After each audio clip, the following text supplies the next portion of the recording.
Good evening, everybody. Welcome back to the Global Championship powered by GT Omega. Halfway through the season, still half to go, and we're still no real closer to really understanding who is going to take the championship here. Welcome to round number 6 at Paul Ricard for the French Grand Prix. My name is Luke Etheridge. Joining me in the commentary box tonight is Joshua Davis.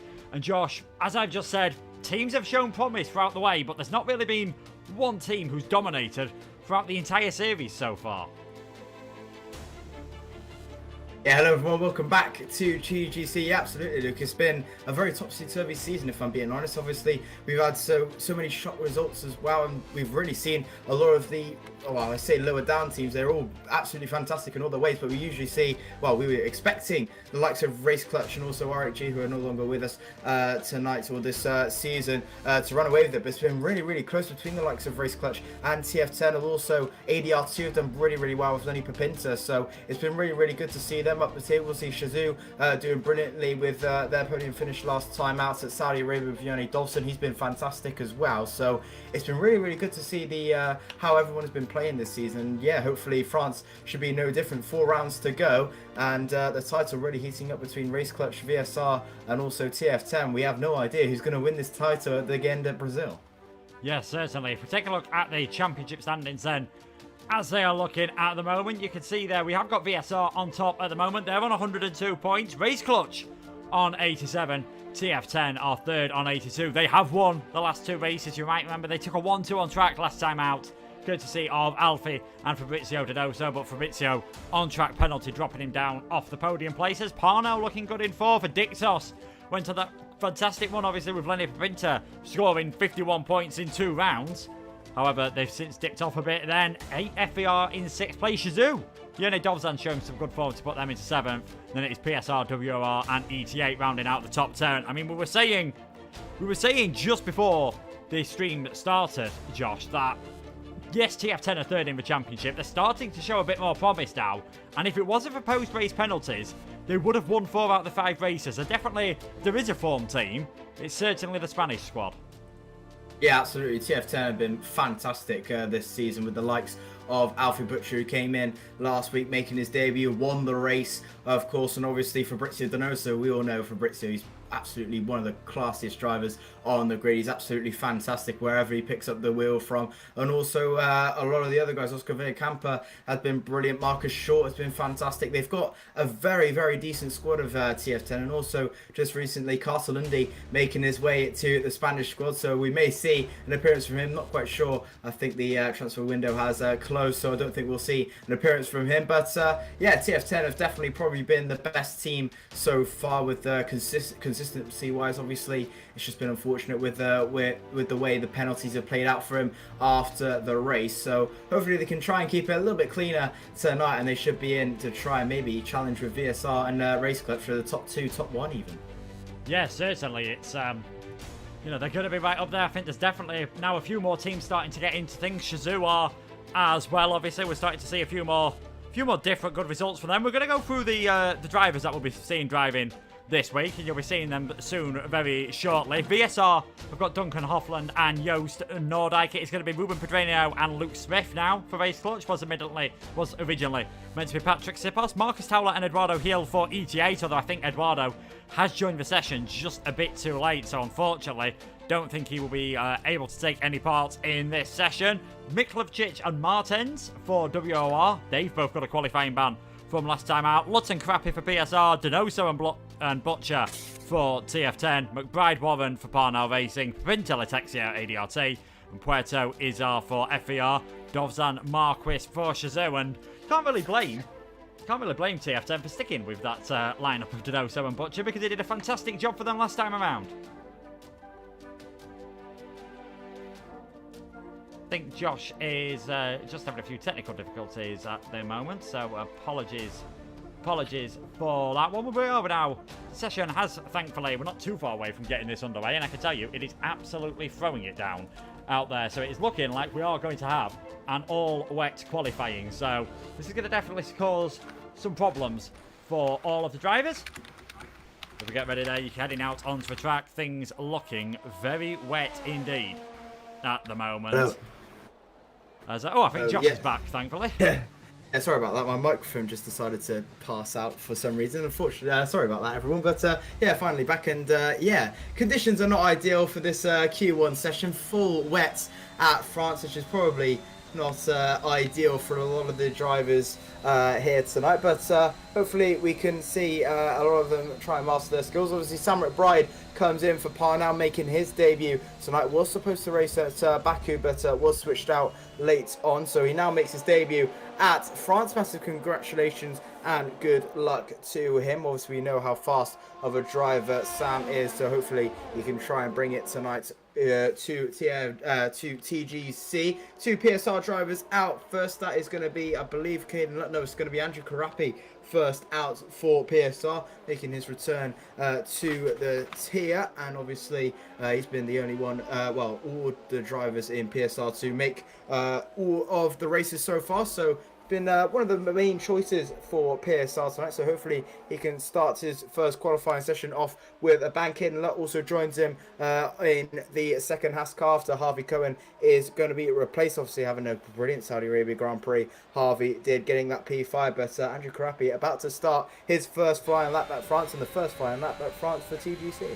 Yeah, so the first flying lap, and it's probably more of a sailing lap, I think more appropriate. Absolutely torrential rain conditions here, making your way down towards turn number 1 at the end of what would be, of course, for DRS straight. Taking it nice and careful through number 2, because if you go on the curbs, you are going to get that happening. Very slippery in these conditions. Towards the chicane at 3 and 4, Karapi just running very deep there, in fact, in the end in that one. And then into 5 and 6. It's a tight, twisty first part of the lap here, and Karapi just, I think, aiming to make sure that he gets a nice clean lap in. Coming up through the gears through 6 and 7, you can see there, feathering the throttle, not daring to go into full throttle until he's fully straightened up, not daring to go into full throttle until he's pretty much in 6th gear. Now towards the Mistral chicane. This is where you'll see the majority of the overtakes in the race. Both front tyres locking up briefly there, having to modulate the brake pedal to try and avoid that, to try and make sure you get the best braking performance possible, as Boulim has retired from the session. He's finally got both hands working, finally had the cast taken off his wrist.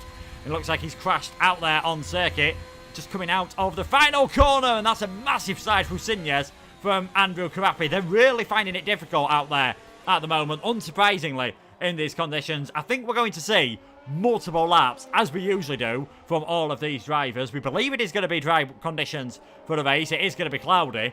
I think these drivers wouldn't mind too much if it changed to intermediates in qualifying, because it looks much worse than what we saw. I'd say even worse than what we saw in Imola during the race.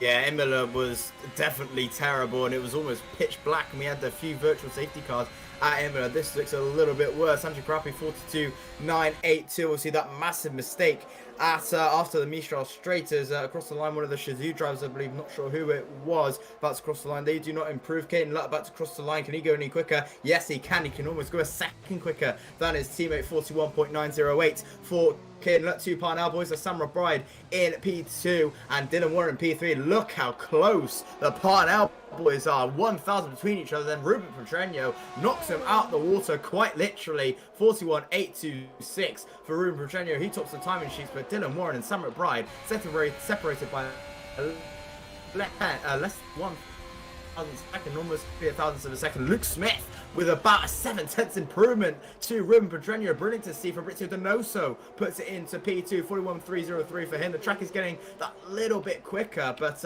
I'm sure Liam Parnell will be very, very happy with the Dylan Warren and Sam McBride show. 42.063 for Dylan Warren and a 42.064 for Sam McBride. Yeah, very good indeed at the moment. Obviously, this qualifying session just about getting through, just about being inside of the top 15 as Jean-Christophe Letexier goes up towards 7th place. We already know that both WOR drivers will have a qualifying ban, and looking at these conditions, I don't think they'll be too fussed about missing this. And we know Boualem Izar is going to be out as well, so really only 2 drivers about to drop. Everyone has been out on the circuit except for Duncan Hoffland, the VSR man. Took a victory earlier this season. 14th finished in 3rd place last time out, because of a penalty removal for Yene Dovzan, meant that VSR avoided getting a podium, as the Texier really starting to slide the car there. And here comes Lenny Pepinta, and it was fantastic in the first 3 races of the season. Looked almost unstoppable. Just things haven't gone his way too much since, and he'll be hoping, obviously, at his home circuit, that he can really put on a good performance tonight.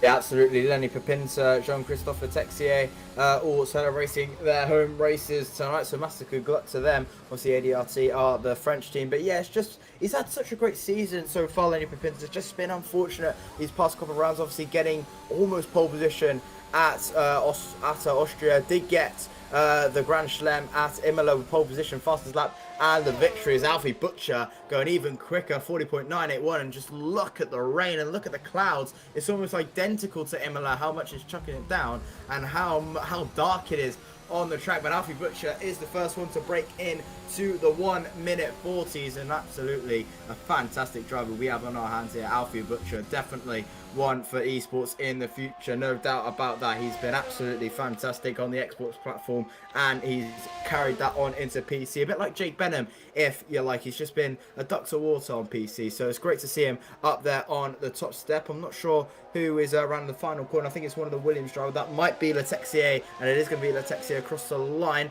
10 seconds down, so I believe he's made a mistake there as Joost Noordijk comes back to the tier, only P7 the 41.932, as Alvaro Puetro coming towards the final corner. Once again, he's invalidated on his time, unfortunately, but a lot of drivers going for multiple runs, which is probably what you want to do around the wet tracks. Obviously, you want to get as much practice time in the wets as you can. Obviously, going on many wet runs is gonna boost your time, because obviously you've got more wear into the tyres, more grip into all the tyres, if you like. So it's going to make you a little bit quicker going for multiple runs, and you can already see that Andrew Karapi doing 3 runs down. I believe the 2 Parnell boys may be doing the same. As I say that, they're all peeling into the pit lane, both invalidated runs, but so far it is going to be Alfie Butcher going through the fastest by just over a tenth and a half to Luke Smith in P2 and Caden Lutton P3.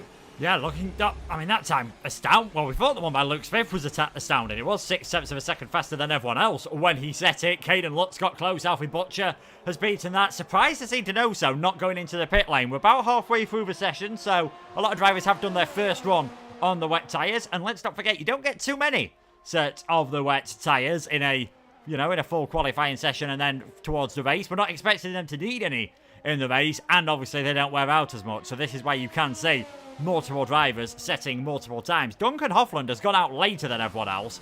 And looking at how bad the conditions are now, and looking at how dark he has got there out there now, not sure this was the best idea.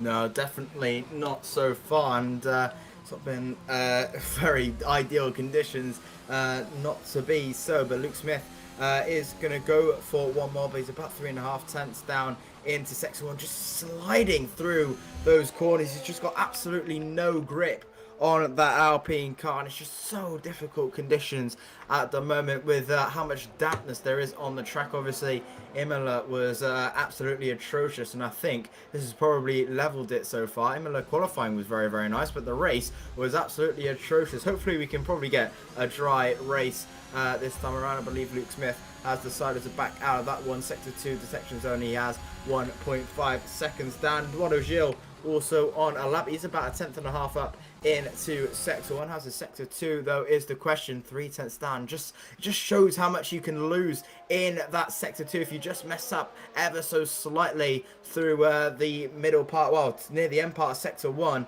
And obviously the back straight in Sector 2 is only really left and a right and another left, and then you're back on towards the straight. So it's very, very tough near Sector 1. Again in Sector 3, obviously Sector 3 probably one of the longest sectors in F1, if I'm being honest. It seems to just go on forever and ever and ever, if I'm being honest. But yeah, so hopefully a lot of people can try and recorrect that. Eduardo Gil looks like he's going to come into pit lane. No, he's not. He's going to try and go for one more, finish the lap at least around the final corner. Very, very tough. He's about 4 seconds down on Alfie Butcher at the moment. He rounds the final corner. Can he improve at all? And as that crosses the line, he does improve, but stays 16th with 45.002. Duncan Hofland yet to set a time, and he's really risking it to try and get out of Q1 here. He's going to have a pretty decent lap if he wants to try and get out of Q1.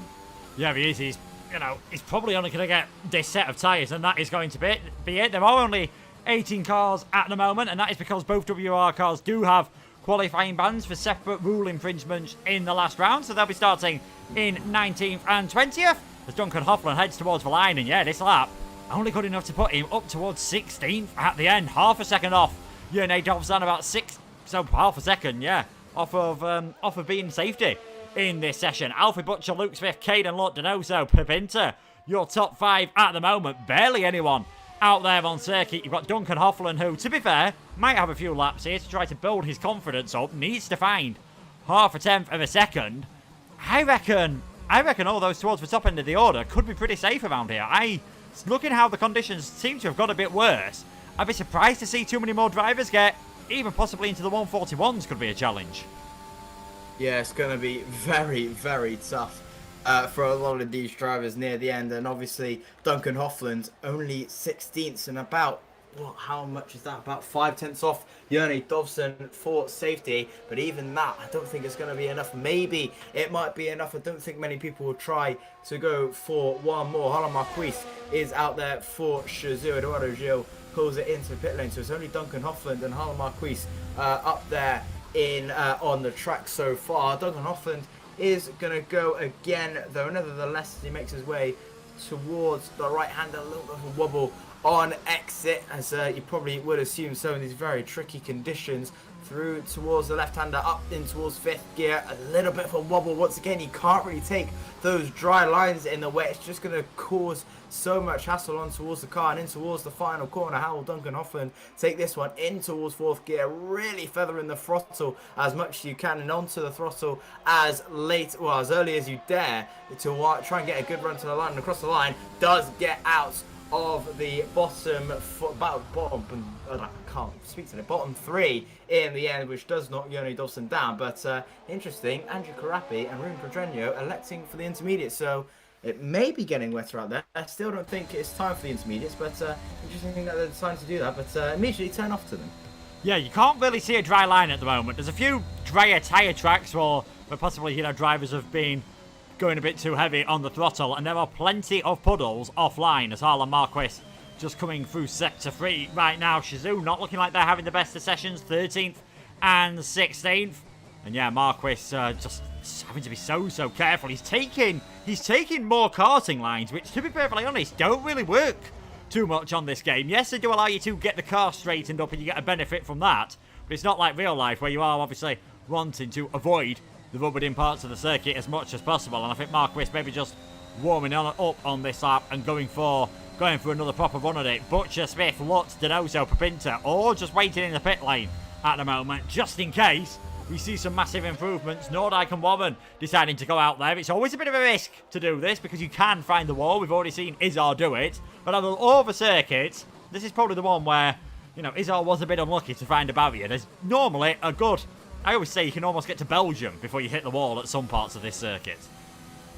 Yeah, definitely so, but starting to get a little bit better out there so far. So starting to get ever so slightly drier. I say drier, starting to ease up the rain a little bit, but there's still a very, very, very long way from intermediate. So I do believe we may start to see some intermediate times in towards Q2 at the moment. Duncan Hoffman once again going again. Harlan Marquis has invalidated his run, but it's really tight between the likes of Yone Dovzan and Eduardo Gil. Those are the main guys who really need to try and improve their times. Caden Lott is going to go out there once again, and I think you're probably going to think around maybe Harlan Marquis, Marcus Towler upwards is probably going to be safe to go into Q2. I think it's just going to be interesting between Duncan Hoffland, Alvaro Poetro, Yone Dovzan and Eduardo Gil. If they really put their laps together, Gil is going to need at least a 2-second improvement or more if he wants to try and get out of this qualifying session. He's not on the greatest of laps,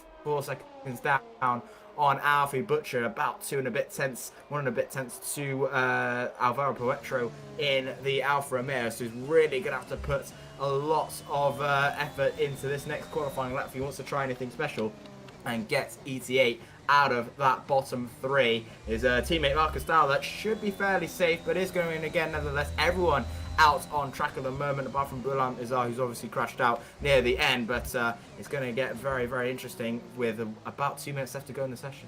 Yeah, this could be an interesting final sector from Yone Dovzan. He was a 10th up coming through sector 2. Doesn't need to find too much time to get himself ahead of Alvaro Puerto. Got a podium last time out.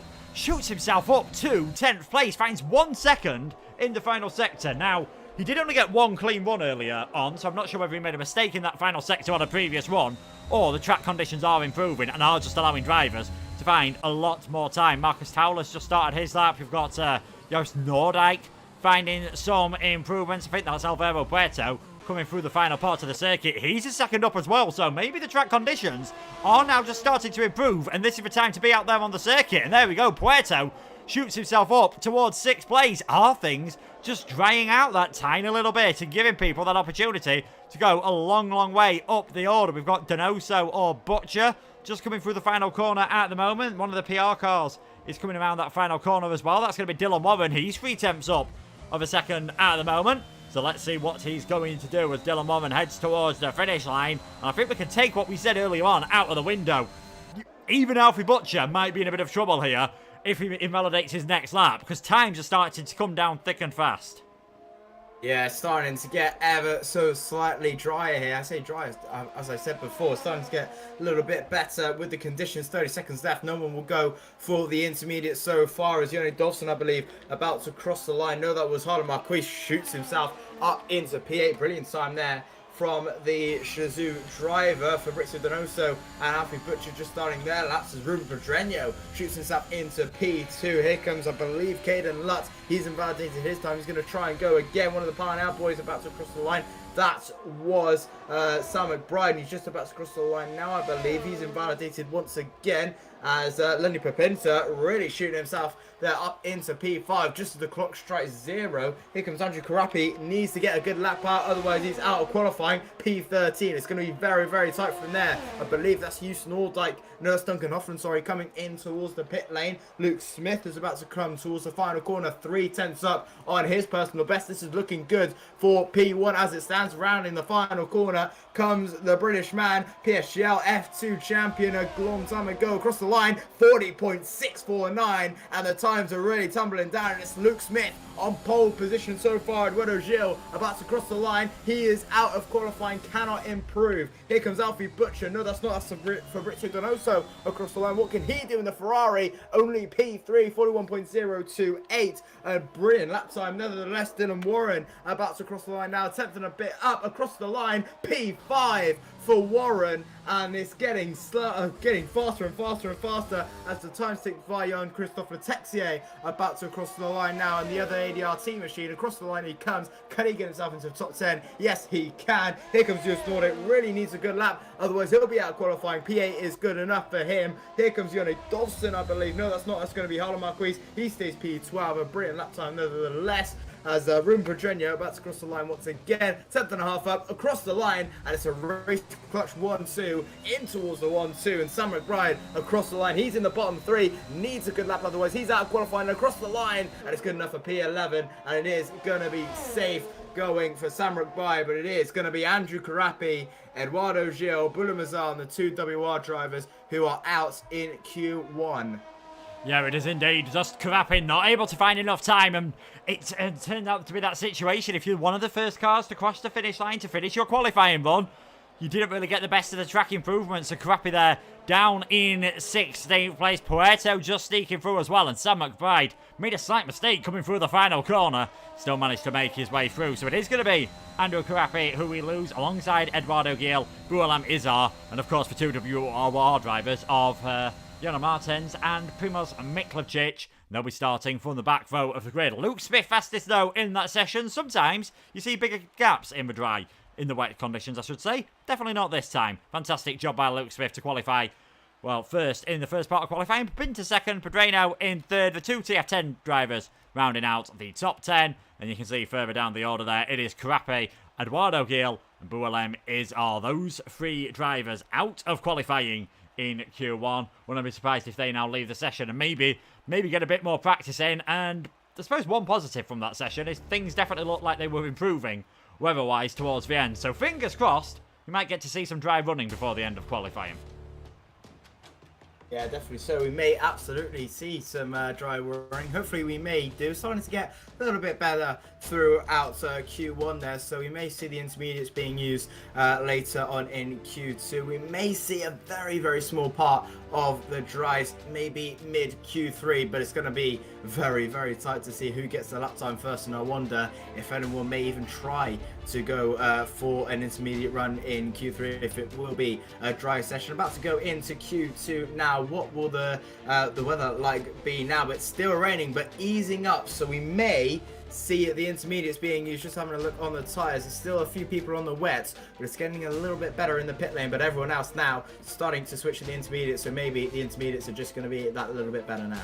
Yeah, certainly. As we head out into the session then to get the next part of qualifying underway, you can see the puddles in the pit lane not looking as strong as they were at the start of the session. Rain definitely not looking as heavy as well. So yeah, I think drivers will be fairly happy about this one. We might see drivers go out on a set of wet tyres just to have that confidence on their first run, and then knowing they've got plenty of time to go out on a set of intermediates later on. Although saying that, it's for two Red Bull drivers that are starting to head out there on track first, and I think it is Harlan Marquis who's going to be the first one heading down the pit lane on a set of the intermediate tyres. We were seeing 1 minute 40s as the fastest time in that last session from the likes of Luke Smith, you know, and Ruben Pedreno as well, getting into the 140s. Alfie Butcher's time, though, I've got to say, he did that 1 minute 40.9 much earlier on in the session than everyone else. So, suggests to me, once again, Alfie's going to be one to watch tonight. Yeah, definitely so. Alfie Butcher, obviously getting that win in Saudi Arabia. He's definitely going to be fired up for the rest of the season. I wonder if he's just going to be the one that TF10 used the most alongside Fabrizio Donoso for the rest of the season. We never know. But yeah, obviously Alfie Butcher doing absolutely wondrous things so far on PC. Obviously P4 in PSGL F1, winner in TGC on his second race on PC, third race actually. My apologies, as he did do PSGL F2, which in Bahrain, which he did win. So he's got 2 wins out of the 3 races he's done on PC so far. He's been absolutely fantastic, has Alfie Butcher so far. So hopefully there's more to come from this young man. But yeah, Alfie Butcher definitely absolutely fantastic wherever he picks up, and hopefully can try and get a good result once again tonight for TF10. But right now it's the 2 Red Bulls and the Mercedes out. Marcus Dowler out so far alongside Yoni Dobson and Harlan Marquis for Shazoo as they start their laps. Intermediate compound tyres, just looking at that track, it's much better in wet tyres as Yoni Dobson having a massive moment out of the right-hander there, lucky to not lose the car at all. But yeah, starting to get a little bit better out there on track, so hopefully we may see some dry running near the end in Q3, maybe even, well, near the start of Q3, maybe even the end of Q2. Yeah, it's changed dramatically just in between the sessions. And of course, in real life, you're talking about 5 to 10 minutes in between these times. I've just had it confirmed in the chat by Yona. Thank you for this. It's not Primoz Miklovic driving tonight. It is going to be Leonard Goetzer driving for WOR. And Leonard, a very quick driver as well. So certainly not losing out too much as Harlan Marquis gets ready to take us on a lap of a much drier Paul Ricard circuit. Josh, why don't we follow Marquis around? Absolutely. Harlan Marquis through into turn 1, turn 2, turn 3, turn 4. Very, very wide for Harlan Marquis. A little bit too eager on the brakes, and I wonder if he's just going to back out of that one. Yes, he is. He's going to back out of that one as one of the Alpine boys about to overtake him. I believe that's Ruben Pedreno. No, it's not. It's going to be actually one of the Williams of Jean-Christophe Letexi A, as he's on his outlap at the moment, followed by his Rebel teammate Yoni Dobson, who's currently purple in Sector 1, followed on by him as he makes his way through the Mistral Straight. That's probably the main overtaking spot you really want to go for in the race. That's where you're going to make a lot of your moves, braking very, very heavily on towards the 100-meter boards, hop on towards the left, and hop on towards the right as you make your way through in towards the left-hander. Keep that cover a little bit. A massive moment there once again for Yoni Dobson, really on the limit on that Red Bull car. He's going to continue nevertheless flat out through this next right-hand as you enter into Sector 3. Had a massive moment on his outlap, keeps it fairly pinned so far. Rounding the double right-hander, Jean-Christophe Letexi just in front of him. Harlan Marquis having a few issues, I believe. Letexi gets out of the way quite nicely. A little bit of a moment once again for Dobson, but keeps it going nevertheless through towards the left-hander, on towards the curves. comes the Slovenian driver, and rounding the final couple of corners now with Yone Dobson. Stay tight to that curve as much as you can. A flick in towards the final corner. Third gear action up in towards the fourth to get the power down nice and early. Through up towards the line and past the red lights across the line for Yone Dobson to do a 1 minute 40.127 here in France. Yeah, so you can see straight away, slightly faster than what we were seeing at the end of the last session, and that was by no means a clean lap by Dobson. Massive moment coming through the Mistral chicane. I think these intermediate tyres are definitely outright faster and have definitely got the ability to be much, much faster. It's just whether you can keep a clean lap on them that is going to determine the difference, as Marcus Dowler goes fastest of everyone. First man we've seen underneath the 100-second mark on a 1:39.675 for him. And who's going to be next up towards the finish line? It's going to be someone on an out lap, I think, at the moment. The next two drivers of Donoso.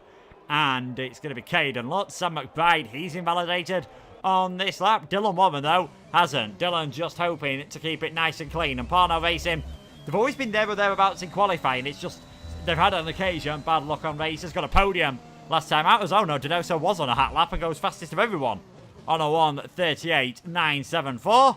Dylan Warren round the final corner, still being gentle on the throttle. Obviously, you can get away with using a lot more curb than you could in the first part of qualifying. And Warren slots into second place, half a second behind the Ferrari of Donoso. In the first session, it looked like his teammate was the one setting the pace, but it is Donoso dominating Q2 so far. 9 minutes to go. Still, though, track conditions are improving. It could well be another session where, if you're the last car across the line, you'll be the fastest.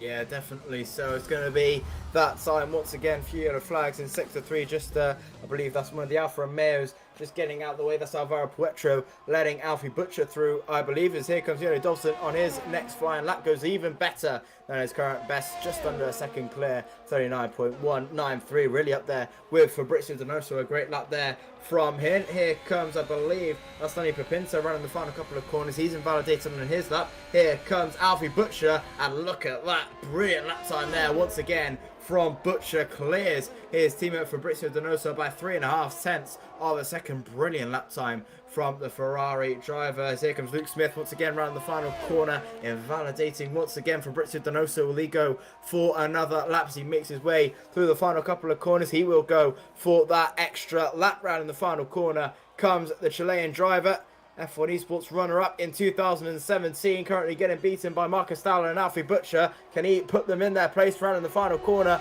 comes Donoso, and does so. 38.356 for him, clears his teammate by just over 2 tenths of a second there. Brilliant lap time from him. Caden Lutt once again invalidating his run, just not really falling for him in Q2 so far. Here comes Sam McBride or Dylan Warren, one of the two. It's going to be Dylan Warren round in the final corner into P3. He goes 38.841 for him. Here comes Sam McBride across the line, and he goes P6, 39.198. Slowest of them all so far, but only 6 thousandths down on Yone Dobson so far, but there's still a lot more time to find for Sam McBride, and I think he's going to try and go again. Yeah, certainly. This is looking a bit like my childhood at the moment, just seeing Ferrari run away with things. Donoso top, Butcher in second place, Dylan Warren third, Towler fourth, Nordyke and Hoffman going into fifth and sixth place. You can see it's a lot sunnier. You can see the mountains off towards the distance as the drivers make their way towards turns number 3 and 4, but you could really do with getting a clean lap in at this moment in time. You don't want to be leaving things right until the last minute, as it's definitely like my childhood now, because we've got Williams also up there. Lenny Pepinto goes briefly fastest on a 1:38.317 before Alfie Butcher smashes that to go 1:38.185. Fastest of everyone for now. The times are coming down thick and fast. Puerto, the slowest of everyone that has set a time. He's in the drop zone alongside the 4 drivers that are still yet to get a clean lap in. And after his second run, Luke Smith has invalidated that one as well. So definitely leaving things until the last minute. On board with Caden Lutt as he comes around the long turn number 14. This part of the track, this final sector, is an absolute killer for especially the front right tyre. Takes a real hammer, front left tyre I should say, takes a real hammer in through Signes, turn number 10, and also into the long right hand of it, turn number 11. The fronts really are the limiting factor around this circuit. Caden Lutt goes into 6th place on a 1:38.707. The Ferrari's looking good, and we can't really predict a safe time, because if it stops raining now, the times will come down. I don't think we are going to see anyone, though, be brave enough to go for a set of slicks in this session. Definitely not. Sam McBride just maybe secures safety into P4. As I say that, down to P5's Rune Pedreño beats him there, and so does Duncan Hoffland. So maybe Sam McBride might not be safe after all, as I've had a screen freeze, and I believe my game has decided to crash. So that's absolutely fantastic. But yeah, so far, Alfie Butcher leading the way with Lenny Pipinta in P2. My game has crashed, unfortunately. Hopefully I can try and get back as quickly as possible. But yeah, Sam McBride, it's going to be very, very tight to see and determine a good, safe time so far. If it does decide to end in a dry session, I don't think we'll see a dry patch so far. We may see it in Q3, but with the likes of the rain is coming down, I do believe it will stay wet. But I'll try and get back into the session as quickly as I possibly can, and we'll try and see from there. Yeah, fingers crossed Josh will be able to rejoin us. Thankfully for a change, it's not mine crashing at an exciting moment. So we have still got pictures. Luke Smith kept it clean on this lap. It's looking like a very handy lap indeed. Fastest of everyone goes Luke Smith, saving his best till last then. It took him 3 laps to get a clean run in. Certainly worth it. 600ths faster than Alfie Butcher at the moment. Everyone has set a lap time. Nordyke, Marquis, Warren, Letexier and Puerto are your bottom 5 drivers at the moment. And Letexier and Puerto looking a bit more off the rest of the pack. Things incredibly close. 8th to 12th place separated by less than a 10th of a second at the moment. Harlan Marquis, he's finding some time. Just invalidate on the exit of turn number 11. Just getting that tiny bit greedy, as I think Hoffland's coming into the pits. I'd imagine we're going to see a lot of drivers now diving into the pits and get ready for their faster laps later on. Luke Smith, Alfie Butcher, Lenny Pipinta, Fabrizio Donoso, Rune Pedreño, Duncan Hoffland, Sam McBride, Marcus Towler, Yene Dovzan, who's just heading out on track, and Caden Lutt. Those are the 10 drivers that are currently heading into the top 10 shootout. And of course there is a lobby reset after this session, so it wouldn't matter about tyres anyway. And because it's raining and we're not going to see dry tyres in this session, everyone will basically have a free choice of tyres for the race. As again, Yene Dovzan, that Red Bull of his, we've seen it a few times now from the Slovenian driver. He doesn't mind lighting up those rear tyres, does he? No, definitely not. He's definitely one of the aggressive drivers in Q2 to seem the least is Dovzan, but that's one thing I quite like about him, really. Just doesn't really shoot off into the distances. My game has decided to crash again as I was just spectating. I'm very sorry about this, ladies and gentlemen. Hopefully I can try and get back in with a clean lobby as quickly as I can. But yeah, Yone Dovzan, very aggressive driver in qualifying. He likes to get up there as best as he can, really on the limits is Yone. So that's one thing I really like to see about him. Obviously that's got him in very good positions in past few races, so hopefully he can try and apply that same knowledge once again and maybe get a few good points for Shazoo once again. Yeah, he'll be hoping that he can put in a good performance. His teammate is in the drop zone at the moment, but as you saw there, he's about 6/10 of a second up, so this is looking like a fantastic time from Harlan Marquis. Just proves how much track conditions are improving, and if you're Alfie Butcher, Duncan Hoffland and Joost Nordyke, I say that as Butcher heads out of the pit lane, you'll want to be coming out onto track as soon as possible. Harlan Marquis just heading around the final part of the lap then. What can he do? We've seen him race in many tiers. We've seen him race here. He's yet to score any points though. For Shazoo, all 24 of their points have come from Yene Dovzan. His turn to slide around the final corner. Hugs the pit wall. And are we going to see Harlan Marquis set the fastest time of everyone? No, lost quite a lot in that final sector. In the end, that time only good enough for 7th place. I doubt he's going to be safe on that one. We'll see who else is heading towards the line now to get ready for a lap. Letexier just starting one. We need to see some improvements from him if he wants to stay nice and safe. Everyone, this is now starting to look like a more traditional session because everyone is really just leaving themselves one final run to get into Q3. Yeah, absolutely, and it's going to get very tasty from here. Caden Lutz especially needs a good lap here alongside Joost Nordyke, Dylan Warren, Letexier, Puetro. That is a very interesting bottom 5, if I'm being honest. We're not really used to seeing Lut, Nordyke, Warren, Letexier or Puetro in that bottom 5. We're usually used to seeing them into the top 10, so they're really going to have to try and buckle down to try and get a good lap in, trying to get up into Q3, and that is probably where the dry times are going to come. Fabrizio Donoso, on the other hand, is going to try and go again. Luke Smith retires in the pit lane, so he's fairly happy with his time, 37.978, and just how much the times are tumbling down. It was about 40.9 from Alfie Butcher, which was pole in Q1. Fabrizio Donoso joins Alfie Butcher into the top 3 with 38.189. very, very close to his teammate, about 4 thousandths of a second separating the two. Believe that Sam McBride, no, that was Dylan Warren crossing the line, goes P6 for par now as Sam McBride through into sector 1 so far. Here comes Alvaro Puerto. What can he do? Only 14th. He needs another good lap to try and get himself into Q2. Here comes Christophe Letexia. He needs a good lap as well if he wants to go through into Q3 and stays 15th so far. Here comes Duncan Hoffman and the two VSR drivers there on outlaps at the moment, so they're going to go for one final push with 10 seconds to go in this session. Here comes Lenny Papinta, 79,000 stand in sector 2. What can he find in sector 3 is the question. Across the line, only stays P4 and is actually down. Here comes Caden Lutt, needs a good lap, otherwise he's out of qualifying, and Caden Lutt cannot improve and he is out of qualifying. Here comes the next Mercedes driver of Marcus Salas, currently safe so far, but is yet to cross the line. It's Dawson, Nordyke, Puetro and Letexier for their final runs. Here comes Marcus Towler rounding the final corner now, needs a good lap to try and make himself in the security for top 10. Rounding the final corner, no DRS in the wet. Rounding the final corner goes Marcus Towler and stays P10, and that just starts to get a little bit risky as the two Parnells are safe alongside the Ferrari. But here comes Jone Dovson and Joost Noordijk, Alvaro Puerto and Letexia left to come, and it's starting to get a little bit tense in that top 10.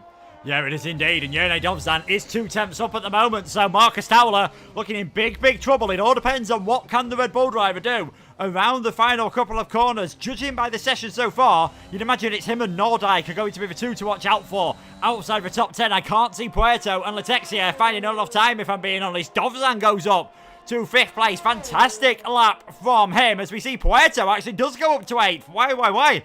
I eat my words. Apologies, Alvaro. That was a fantastic lap. Gets himself into the top 10. Harlan Marquis might be in a bit of trouble here. Letexia can't improve, so it all depends. Can Joost Noordijk find enough time? He can indeed. Shoots himself up towards 10th place. Marquis, McBride, Towler, Lott and Letexia. Those are the drivers we are losing from the second part of qualifying. Joost Noordijk getting in by less than 100th of a second. 9 thousandths separate Noordijk and Marquis from the drop zone. That is absolutely incredible from Joost Noordijk. Absolute heartbreak for Harlan Marquis. Sam McBride was really up there as well with that 6:18 from him. Just not quite enough in the end. Dylan Warren, his teammate, does go through. Puetro with a fantastic lap as well to get it right at the death in P9. Joost Noordijk just did enough as well by 9 thousandths to see himself into Q3, where I believe it may be starting to get dry near the end, but we'll have to wait and see. But it is Joost Noordijk just getting in there into Q3. We'll have a look at the full results right now, and it is Luke Smith topping the timing sheets, but Alfie Butcher and Fabrizio Donoso very, very close behind. And this has been a similar story with Lace Clutch, really been at the top with TF10 really hunting them down, with ADRT and VSR waiting in the wings. Yeah, that's the second fastest qualifying session in a row. He was fastest in Q1 as well, Luke Smith. Importantly, though, can he be fastest in Q3? He's not. He has had a pole this season. Last time out at Saudi Arabia, ended up finishing in 15th. Smith, Butcher, Donoso are your top 3 drivers. You can see the ones that missed out. Harlan Marquis and Sam McBride and Marcus Towler all within a 10th of Joost Noordijk's time. Caden Lutt and Jean-Christophe Letexia. It's not like they were really far off either. All 15 drivers separated by just over 3/4 of a second. It's time for Q3. We don't know what the weather conditions are like. We don't know if it's going to be dry. We don't know if we're going to stick to those intermediate conditions. But so far, from what we've seen, I don't think Luke Smith would be too bothered if it stays a bit wet. No, definitely not. He's been absolutely fantastic these past 2 qualifying sessions, really getting up there. And if anything, in Q3, it's starting to get a little bit heavier. So we may not even see the dry times at all. It's getting quite dark, and the pit lane is getting a little bit wetter than what it was in Q2. So we may have a wet Q3 after all. And I believe Luke Smith might be a very, very lucky guy here. If he can try and keep his Q1 and Q2 pace up, he'll be right in this to try and get a hump for pole position. Luke Smith out first. Duncan Hoffland prepping the soft compound tyres, but I still don't think we will see them running. Everyone out of the pit lane now, just to make sure if there is going to be any dry running at all. We do just get that intermediate runs just in case, but Duncan Hoffland's really waiting to just see if there is going to be any dry times. I don't think we probably will see it, but Duncan Hoffland staying put in the pit lane, but only 4 drivers, 6 drivers out in the first couple of seconds in Q3, really wanting just to get the lap down so far, but if anything, it's starting to get a little bit darker and a little bit wetter than Q2 was. Yeah, I can just imagine Hoffland was doing that old trick where you pick a set of soft tyres or intermediates and then look at what the dry tyres are doing and trying to see how the delta's changing between them. And obviously, if the delta's coming down between the intermediates and the softs, normally when you get down to about 3 or 4 seconds gap between the two of them, you can head out on the set of softs, and if you don't bin it on your out lap, which is easier said than done, then normally by the time you get to the flying lap, you are in prime position for a set of the soft tyres. But as just said, as all you lovely people could see at home, if anything, it's a lot darker, and if anything, it is raining slightly heavier than in Q2, where we did see a 137 from Luke Smith. We saw 140s in Q1, so possibly, given the conditions at the moment, I think again might see a 37, possibly 38. It doesn't look too dark at that part of the circuit. It is just on the run down towards turn number 5 and 6 at the north end of the track, where things do look a bit more wet out there. So both Race Crux drivers getting in, to both ESR drivers, and both TF10. Those are the teams that had a fantastic qualifying session, and I think fair play to Alvaro Puerto. We didn't look fantastic during the first part of that session, was pretty close to the times, but came out with a storming lap, and he set some good pace this season, so FER will be fairly happy with how he's done. Yeah, absolutely. Puerto has been really, really good this season. A very, very consistent season he's had so far, getting into Q3 on a few occasions, and he's up there in Q3 once again, so making it way through the elimination zones. But yeah, hopefully he can try and get a good result here tonight. But look at Luke Smith just going through turn 1 and turn 2. So committed, so much on the limit is Luke Smith, and he has to be if he wants to get the best time as possible. And he's really running through those curves. 24.6603 in sector 1 in towards the Mistral straight, very, very tight on towards the curves, running so much curves as you can. You can get away by using the curves here. They're quite flat around France, not what we're used to on a couple other tracks where it's quite bumpy and you can't really run to them. Frop towards the left and running them towards the right, a little bit of a moment out of the exit, but gets away with it ever so slightly. Another correction of the steering wheel. Sector 2 split is a 54.623, and Luke Smith really on the limit as he makes his way through sector 3, and this could be a very, very special lap from Luke Smith. Yeah, he's looking good at the moment. A reminder, 37.9 I think was the time we saw him set in the last session, so track evolution you'd expect him to do slightly better, very close to invalidating his lap coming out of turn number 11. I'll be surprised if he wasn't actually 4 wheels off track there, but might have just slowed down enough to get away with it, which of course the game does allow you to do. Sometimes it is nice like that, just such as the inside curb at 14, and you saw how he had to get a mini correction on what would have only cost him a few hundredths of a second. We saw how close Q2 was. A few hundredths of a second could make all the difference around here. Luke Smith heads towards the finish line. It is going to be a 1:38.6 for first lap we've seen from him in qualifying. Dylan Warren heads towards the pits. It is going to be Donoso, the next driver to come towards the line. He goes fastest of everyone now on a 1:38.499. Ruben Pedreno shoots himself now onto the provisional fastest time. We've got Papinta there as well. Let's see what Alfie Butcher can do. Always good at the start of the sessions. Alfie Butcher fastest by 3/10 of a second. And look at that. Pedreno, Papinta, identical times. Donoso, he's only 16 thousandths back as well. Yeah, it's very, very tight between Pedreno, Papinta and Donoso, with Pedreno and Papinta setting identical times. Where have we seen that before? Jerez 1997. That was fantastic to see this. The top 3 is Lenny Papinta having a moment there out of the exit, which has really cost Alfie Butcher on his lap, and he is almost backed out of that one, getting quite scared by the spinning Williams, and Lenny Papinta is just going to have to rethink that one. But look at that, the rain has stopped, so we may see a dry time overall, but the rain has stopped. It's still a little bit wet at the moment, but it's getting quite interesting, and the rain has stopped, so we may see some dry running after all, potentially. Yeah, I wonder if this is why Dylan Warren came into the pits. Did he see it stopping raining? Did someone, you know, maybe tell him, look, rain's about to stop soon, get into the pits? This could be the time where you're there on a set of the soft tyres now, just seeing what the delta is. With 6 minutes to go, I think it's going to be tough to see a set of dry tyres. Maybe if you come across the line with about 4 or 5 seconds to go and then go out on your flying lap. In fact, there we go. DRS has been enabled. France Now that I think about it, France does seem to be a track where we go from wet to dry conditions exceedingly quickly. And I do wonder whether we are going to see a set of soft tyres from a lot of these cars very soon. Joost Noordijk looks like he's still pushing out there at the moment. Him and Dylan Moran yet to set a time. Alvaro Puerto, definitely not a representative time. 2 minutes, 1 second. Surprised he didn't just dive it to the pits on that one. And Dylan Moran, if anyone's going to go for a set of soft tyres, it's going to be Dylan. He's yet to set a time. He's not out there out on circuit. He's not really got much to lose. No, definitely not. And I tell you what, I reckon we may see pole position from this top three, well, this bottom three even, maybe Puerto, Noordijk and Warren if they leave it quite late. But I was just looking through Puerto's, his sector 1 was pretty decent compared to Alfie Butcher, but just invalidating near the exit, and that has costed him very, very much. But look at that, Fabrizio Donoso already setting the soft compound tyres in the Ferrari camp. It looks quite wet at the moment in the pit lane.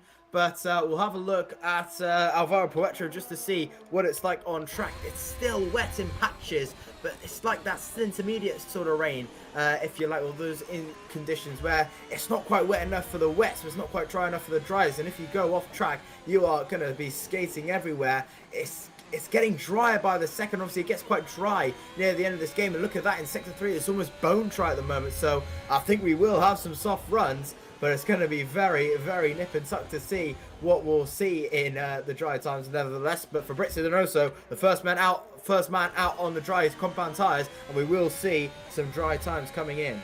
Yeah, when you're looking from the back of Donoso's car, there's no spray coming off those rear tyres whatsoever, even in Sector 1. I'd say it's a bit damp out there. It might take a couple of laps to just get a bit of feel for the car, obviously, in these conditions, in these very damp conditions that tend to be more awkward than when we get full wet, when the drivers are having to go around on a very slippery circuit on a set of the slick, soft Pirelli tyres.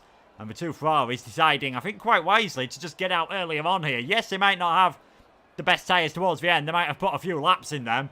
But I reckon you might need a couple of laps here as Donoso slides his way around turn number 8. I reckon you'll need a couple of laps to get a good run in, to just get a feel for what the circuit is going to be like. Everyone else seems to be leaving it late, of course, if they think it is extremely dry out there and they're going to have no worries about just going flat out like a normal dry time. We've still got time for Butcher and Donoso to come into the pits, but I agree with what Luke Humphries has said. I'd be out there now just to try and ensure that I can get a couple of laps. This is when I'd be heading out of the pit lane, but Pinter is coming out there. We've got one of the VSR cars in the McLaren heading out there onto the circuit. I think this is the perfect time to get out there on a set of the slick tyres and make sure you can get 2 runs in on these. Yeah, absolutely. Pedreño, Smith, Dovzan, Hoffman, Puerto, Noordijk and Warren need to get out there now if they want any chance to try and get up to pole position or get a little bit higher. Fabrizio Donoso around in the final corner, very, very eager on the throttle around the final corner. A little bit of a wheel spin once again, just starting to see where the limit is as Joost Noordijk comes out of the pit lane. Everyone apart from maybe about 4 or 5 people out on track at the moment. That's Pedreño, Luke Smith, Dovzan and Warren still in the pit lane so far. A little bit of action I think is seeing, but Fabrizio Donoso really absolutely nailing Sector 1. The grip is there, but if you move out of place ever so slightly, the grip is just going to fall away from you. And look at that, 2.5 seconds. Donoso is up into Sector 1, and what's his Sector 2 going to be like is the question. DRS immediately slams open for Donoso as he makes his way down the back straight in the Ferrari car. TF10 moving from Aston Martin to Ferrari. Now hop onto the left and a hop on towards the right for Donoso. Hop on towards the left once again, in towards the Sector 2 inspection zone. What's it going to be? And it's going to be almost 5 seconds up is Donoso. The softs are going to be the best time, and Luke Smith is out there now, but has he timed it correctly? We have a look at the yellow flag. There is yellow flags in Sector 2, so I can't really tell how long is left, but has Luke Smith maybe messed it up? We'll have to have a look at 1 minute 47. He should be safe, but it's going to be very, very tight as here comes Fabrizio Donoso riding that curb like a skateboard in the dry times as he makes his way towards the final corner. Fabrizio Donoso round the final corner. This could be pole position for Donoso round the final corner. DRS wide open for the Chilean driver, and across the line, what will it be for Donoso across the line? 29.192, and that will do for Donoso so far, but with Ralphie Butcher just behind, it's getting a little bit tight. Butcher 5.3 seconds up in Sector 2. Yeah, he's flying through Sector 2. It is only going to be Donoso, Butcher, and possibly Papinta that are going to get 2 sets of runs on that set of soft tyres. And of course, they won't be using these again in the race. It's a brand new session. Butcher goes fastest of everyone by 0.6 of a second. Just look at the difference. Going out there a few seconds later can make with the track conditions all of a sudden, and the confidence you'd have. And in fact, Butcher has backed off. He's happy with that time. 1:28.5 is the best we are going to see from him. What is Donoso doing? As he makes his way, he's a 1/4 of a second up already, coming through Sector 1. Is that a mistake from Alfie Butcher to just think, you know what, that lap will be good enough? Because Donoso now is nearly 1/2 a second up. He's improving massively on his teammate Papinta. He's going to be heading towards the line sooner rather than later. What can he do? He takes provisional pole position on a 1:28.4. You want to be the last car across the line in these conditions, and I think Butcher just made a bit of a mistake there. Yeah, definitely so. Dovson has invalidated once again, so he will not get a dry time up either or either. Alvaro Poetro, 18.22 seconds up in Sector 2 and currently purple. Here comes Donoso. He's coming towards the pit lane, so Poetro will be the last one, well, the first one to cross the finish line. Checker flag is now out, so Donoso will finish no higher than third. Alfie Butcher will finish no higher than second, and Papinta at his home race is currently looking at pole position. Here comes Poetro. Can he maybe spoil the party for ADRT rounding the final couple of corners? Poetro, we haven't seen him in the top 5 very occasionally. Rounding the final corner, can he maybe snatch pole position away from the Frenchman? DRS wide open for Poetro as he comes towards the final corner. What's it going to be for Poetro across the line? P3, but he gets up to P3, beats Donoso. A brilliant time nevertheless, and it's going to be good enough for P3 for FBR. A brilliant lap time nevertheless for Poetro, and he'll be very, very happy with that lap. Pedreño and Luke Smith rounding the final couple of corners. I believe, I'm not sure who that is. That might be, I'm not quite sure who's coming towards the final couple of corners. I believe that is Dobson, who has invalidated. Yes, it is. No, it's not actually. I'm not quite sure who that is actually. It's Papinta. He just got across the line in time. Couldn't improve though. Lenny Papinta could not find any improvement in that part. Duncan Hoffland, he's invalidated as well. So, this is the problem with leaving it late. Hoffland and Dobson haven't been able to get a drive running, and they're right down towards the back of the top 10. Dylan Warren comes across the line. He goes into 4th place. Joost Noordijk, he's another one that helped be validated. Pedreño goes fastest of everyone. And I didn't quite see whether Luke Smith managed to get pole position there. We know there is an Alpine, and we know there is going to be a race clutch driver on pole position. We said you wanted to be the last cars to cross the line. It certainly seemed to be the way, and he was fastest in all 3 sessions. Luke Smith takes pole position, and it is a race clutch 1-2. Yeah, absolutely. So brilliant lap there from Luke Smith, getting it right at the death, and Race Clutch get their 1-2 in their battle with VSR for the top spot. But look at that, exactly what Race Clutch would have liked. Duncan Hoffland 9th and Joost Noordijk in P10, not getting their dry times done in time, and that is absolutely fantastic for Race Clutch's sake, and it's absolutely brilliant to see. But it is Luke Smith getting the job done, and up towards P1 he goes, and Race Clutch's Ruben Pedreño gets the job done as well in P2. Brilliant to see there, and it is Race Clutch in a 1-2 on the grid. Yeah, I think they'll be delighted with that one. We'll have a bit more with the reaction from qualifying very soon, of course, but now we're just going to have a brief break to hear from our sponsors, GT Omega. See you in a moment.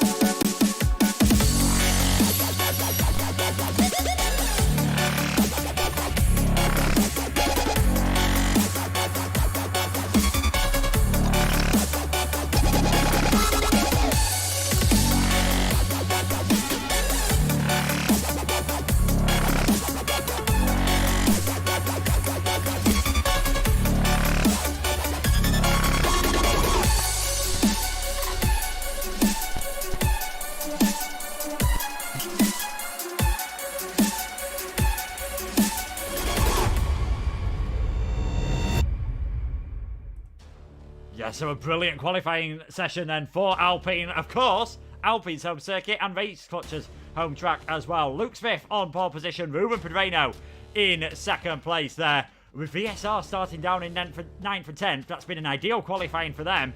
And you've got to think a slightly missed opportunity from TF10. Yeah, definitely. So I was surprised that they didn't try and go for two more there. It was quite interesting to see, but they decided to just go for the one. Obviously, Donoso backing off on his one, and Alfie Butcher backing off once again, which has really costed them in this race to try and go for pole position there. But it's starting quite far up the field. Maybe the strategy will pay some good dividends for them, hopefully, but maybe we'll see the alternate strategy as well. Medium compound tyres may be used by a lot of the drivers, so we may see that, but we'll have to wait and see how the strategy plays out. But medium compound tyres is probably what I'm thinking of. A lot of what the majority of drivers will be looking to try and use. Yes, certainly. Of course, on F1 2022, they'll get a fresh choice of tyres no matter what the conditions are because of the new tyre rules. But yeah, I'd be very surprised if we don't see the majority of the grid on the mediums. It is a circuit, though. It's one of the few circuits on this game when you can get away with a set of the hard tyres. So I wonder whether if you're someone a bit further down the back of the grid, you might think, stay out there for ages. And if we get a late safety car, I'm laughing. Yeah, do the George Russell strat in Miami, if you like, go as long as you can on the hards and then come back in when the safety car comes in. So yeah, we'll have to wait and see. That's obviously a very interesting strategy to go for. We usually see, I've seen quite a few safety cars commentating over past France races, so it is definitely possible for a safety car around France. Obviously, there's a few interesting moves where you can get, you can crash out and just cause that minor inconvenience for a lot of people. But turn one definitely is going to be very interesting down in towards a very tight squeeze. Obviously, saw Valtteri Bottas and Sebastian Vettel in 2018 having a little bit of a mare down there, which brought a little bit of an interesting action. Obviously, we have seen quite some interesting actions in the past. 2021, Max Verstappen and Lewis Hamilton having a very good battle near the end of that one in 2021. So that was a really good race. We've seen a lot of interesting drivers, and obviously an interesting stat. Out of about 9 times has the race winner of the French Grand Prix gone on to win the title. That is in 1971 Jackie Stewart, 75 Niki Lauda, 76 James Hunt, 78 Mario Andretti, 1980 Alan Jones, 89 Alan Prost, and 2018 and 2019 Lewis Hamilton, and then 2021 Max Verstappen. So whoever may win this may be winning the title for their team, and right now Luke Smith winning, getting pole position. So that could mean we may see a race clutch coming back towards VSR's way. It's going that way so far, so that may, that curse, might come true nevertheless. Yeah, certainly. If it finishes how they've qualified, race clutch are going to take the lead of a championship by about 20 points, pretty much almost flipping that gap that we've got at the moment. Just going through some of the rest of the grid, talking about, how some of the drivers done. Again, Puerto up there in 5th position. Just looking at some of those further down the grid that we might expect to see a bit more of. Like, PSR have done well since they start, and normally wouldn't be too bothered about starting, just outside the top 10 with Cade and Lott. But now that everyone's going to have a fresh set of tyres, it's probably going to be, everyone's going to have a free choice of tyres, I should say. It's going to be harder to see those outside the top 10 work their way up.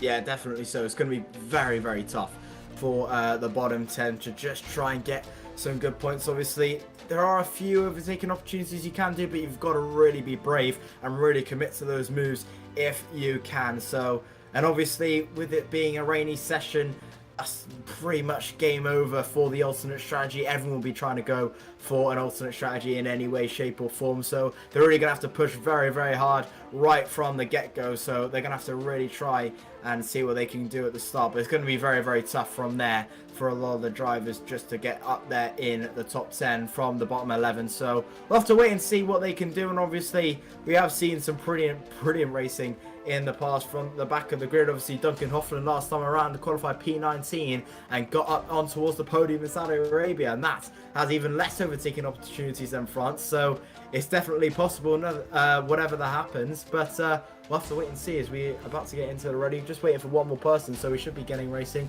in a couple of moments' time. Yeah, shouldn't be too long before we are going to get underway. And France, it's one of those circuits.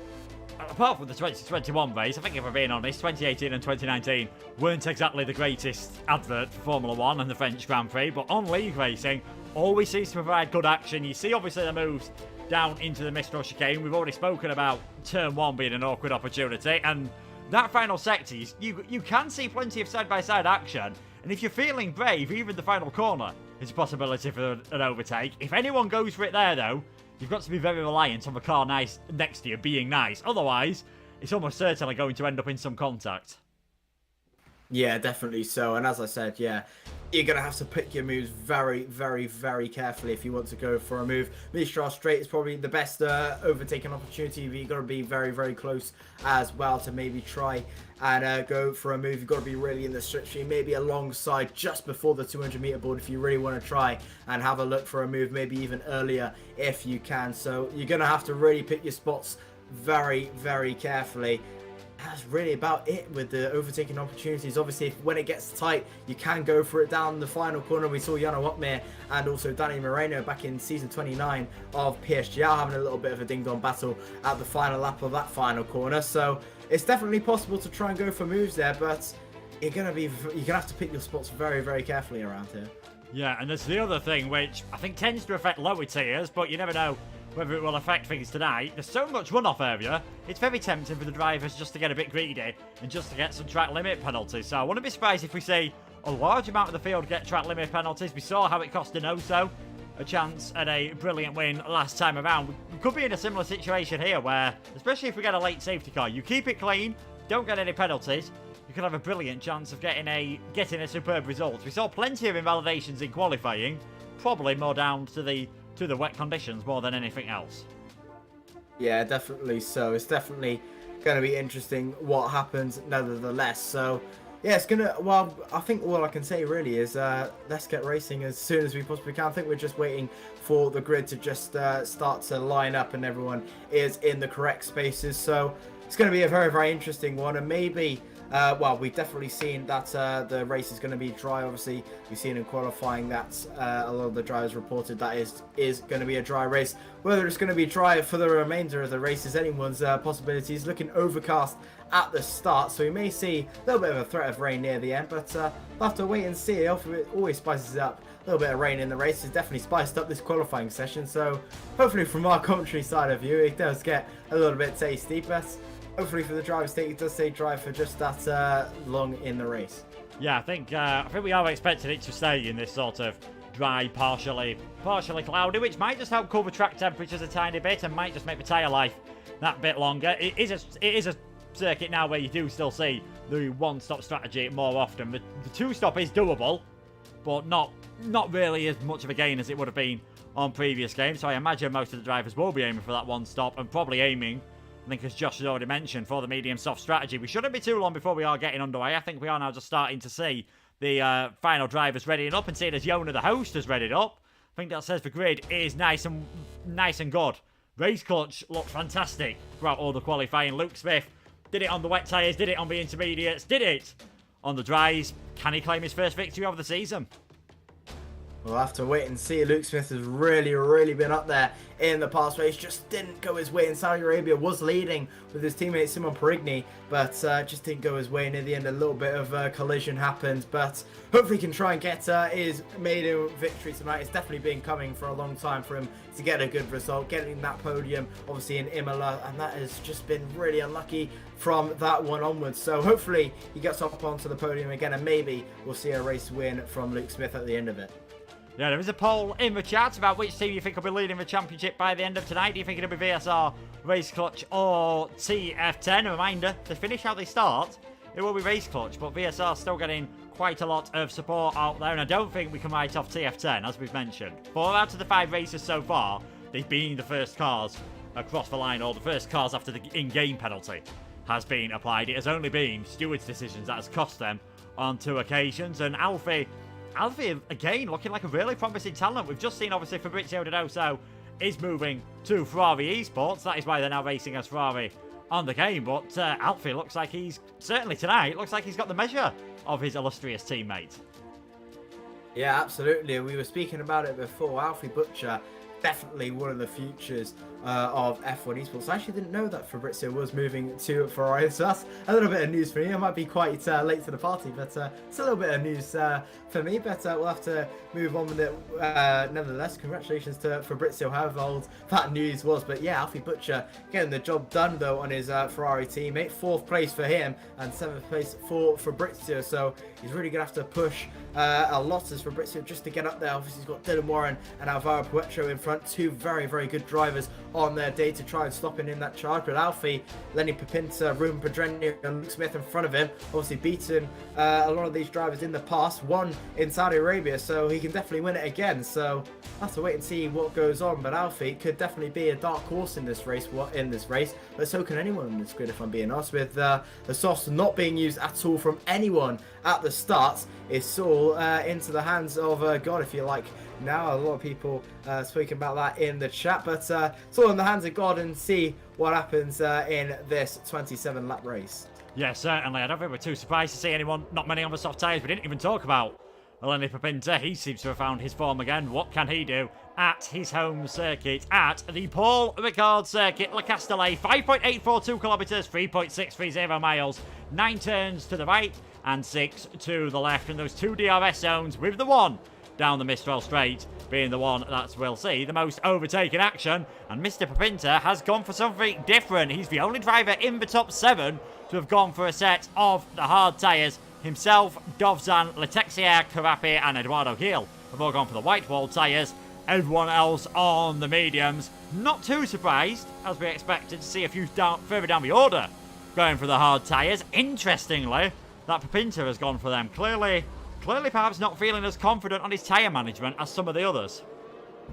No, definitely not. So Lenny Pepinta, very interestingly, going for the hard. So he's going very, very long in this race. Maybe around 20 laps is maybe what I'm going to try and go for with Lenny Pepinta, but we never know. He might try for the hard to mediums, but I reckon a lot of these people may go for the mediums to soft strategy. No one on the soft compound tyres, and there is the predicted pit stop strategy. Medium to hards, and maybe even a 2-stop if you go into the mediums. Medium, soft, medium. The game is predicting. I doubt anyone will go for that. Obviously, the game strategy is not a lot that many people use. They usually go for a lot of custom tactic ones by their engineers. So we'll have to wait and see what the strategy holds. I reckon probably a medium to soft, hard to soft strategy for a lot of these guys. But we'll have to wait and see. Luke Smith around the final corner, eager to get going. And we will start the first French Grand Prix here in the Global Championship. Yeah, getting ready to see what the French Grand Prix can do. And it is two drivers for a French team on top and a French driver in third place. Alfie Butcher, the winner last time out, he is in fourth. Can he make it 3 wins in a row for TF10? And what can Duncan Hoffland and Joost Noordijk do from 9th and 10th on the grid for VSR? They are our championship leaders at the moment. They've got some work to do if they want to stay that way by the end of the night. You can see there Martins and Gertsen now of Alfa Romeo just bringing up the final stops of the grid. WOR could really do with a good performance tonight. We wait for the lights to come on here at France. We've got 5 lights. They go out and the race is underway, and a great start there from Luke Smith, catching his teammate Ruben Pedreño Lappin, who could be under some pressure from Pepinta and maybe even Alfie Butcher on the run down towards turn 1. But it is Luke Smith who leads the race. Pedreño in second. Pepinta just getting blocked to it as there's a spinner in the background. That is Dylan Warren dropping all the way down towards the back of the field, and Letexier getting caught up in some trouble at the start as well. So a nightmare for one of the ADRT and one of the Parnell Racing drivers. But it is Luke Smith leading by way over 7 tenths of a second as he round turn 7 for the first time. Hoffland and Donoso battling side by side. Donoso having to take slight evasive action there. And will that put him under any pressure from Marcus Towler? In the background, you've got Noordijk and Dovzan battling side by side as well. Which one of those two is going to come out on the top on the run down towards the Mistral chicane? And it is going to be Joost Noordijk. A brilliant start then from Luke Smith. It just looked like he was able to react so much better than everyone else. And Pedreño probably lucky that Pepinta had a set of hard tyres on. I think if he'd have had a grip from the mediums, he'd have probably been in second place by now. Yeah, brilliant start off the lights from Luke Smith. Those reaction times were fantastic, and Caden Lutt really making his way through. A massive contact though from Caden Lutt, and he spins round in towards the wall, getting a little bit too eager to have a look on both Sam McBride and Yannick Dovson, and it's ended at the back of the field. Unfortunate for Caden Lutt, but we go back to the main action. Luke Smith really rocketing away from Ruben Pedreño with Alfie Butcher getting a good start. Obviously Pepinta on those hard compound tyres and mediums were always going to beat him off the line. Luke Smith, 37.348 is the first lap of the day as Yoni Dobson really closing up to the back of Sam McBride. He's looking, both of them looking really racy at the start of this race so far, as Fabrizio Donoso once again was stuck in a battle between Duncan Hoffland as then Goetze getting the job done up on Andrew Karapi for P12. Karapi having none of it down the inside, trying to defend from Jonas Martins, who's had a brilliant move down that inside, and there goes Bula Mizar for the both of them. Brilliant move from Mizar, and Martins round the outside. Andrew Karapi loses 2 positions into one corner. Brilliant overtaking move from Mizar. Martins, and Martins is not done there. He's going to have a look on Bula Mizar. Is he close enough to try to make a move? He's not quite close enough. Mizar brilliantly shuts the door. Brilliant defensive move there, and Nizar stays in P13, but Smith leads with Pedreño second, Butcher third, Papinta fourth, Puetro fifth, Hoffland sixth, Fabrizio Donoso seventh, Fowler eighth, Nordic ninth, and Sam McBride finishes up the top 10. Yeah, you can see the position gains there. It's been a dream start from Aston Martin and WOR. Goetze up 8 places, Martins up 5, Boualem Izar after a disastrous qualifying session crashing out before he even had a chance to set a lap. He's gained 5 places as well. Unsurprisingly, Warren, Marquis and Lutz all are getting involved in their own incidents, all the biggest losers at the start of this race. And thankfully for Sam McBride in the other Parnell car, he's almost got himself back within that 1 second range at the moment of those in front. I think the contact with Caden Lutz just sent him a bit further down, and that is going to be important around here. If he drops outside over that DRS range, he's going to find himself in big trouble. He's already nearly burnt through all of his ERS, and there's not too many heavy braking zones around this circuit. It is not the easiest circuit to build up your ERS, so as soon as you go below that 10% mark, I think McBride might be in trouble. Yeah, definitely so. McBride is really going to have to close up. He's going to have to put a lot of good laps in if he wants to try and catch up with Joost Noordijk, just ranging by 9.5 tenths so far, keeping the DRS this time around as he closes up to, as Yoni Dobson closes up to Sam McBride with Leonard Goetze starting to get up into this battle. Meanwhile, further back, Hala Marquis getting the job done on Eduardo Gil for P16 as he tries to catch up to the back of the field. Meanwhile, Duncan Hoffland as well having a look on Alvaro Puetro, getting a brilliant run, and there goes Duncan Hoffland down the inside on the Alfa Romeo, and I think Hoffland may have this done and dusted. Beautiful move down the inside goes Hoffland, and into P5 he goes, and a wonderful little move there from the Dutchman, and gets up in towards P5. 10 points going to VSR.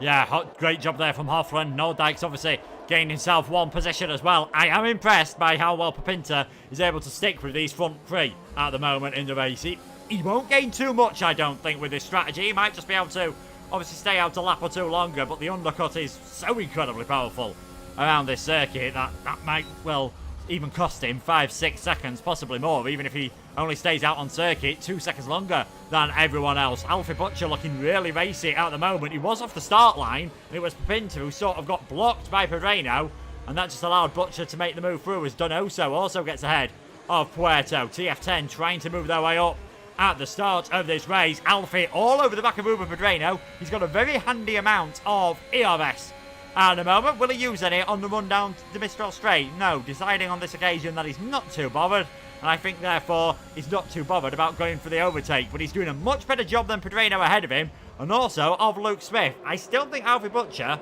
is in a very handy position. I think probably Alfie Butcher is the fastest man on track so far, with Pedreño really struggling with his ERS management down to 30%. Obviously, we've seen in the past Butcher really good at saving his ERS and managing it very well. As Puetro starting to go down and down the order, with Marcus Fowler, Fabrizio Donoso and Duncan Hoffland all taking positions away from him, and I wonder when Butcher is going to say, you know what, I've had enough of this, I want to go for the leads, as Luke Smith, his lead is starting to close down as Pedreño is really trying to catch up as well, as ADRT Lenny Papinta starting to catch up as well. Here comes Alfie Butcher, nevertheless on the back of Ruben Pedreño, DRS wide open. Willie try and get a tasty little bit of slipstream from Luke Smith as well? No, he's not. Duncan Hoffland, fast man on track, immediately replaced by Marcus Stauder, 32.117 for the Mercedes driver. Hop on there, Alfie Butcher getting all out of shape there. Lucky to not end that in a spin. Very, very lucky indeed. And that has cost him ever so slightly, but nevertheless, he's really going to have to catch up to the back of Pedreño now. Hop on towards the right, pushing the Spaniard through the corners there. And I reckon Alfie Butcher fired up from that little bit of mistake. He's going to have to want a little bit of Pedreño in towards the back straight. DRS wide open on that Ferrari, closing and closing. Is Butcher, is he close enough to try and make the move? I don't think he is. Pedreño is closing up to Smith. And once again, Alfie Butcher just has to play sit. And he's going to have to wait a little while longer to try and get past the two race clutches in first and second.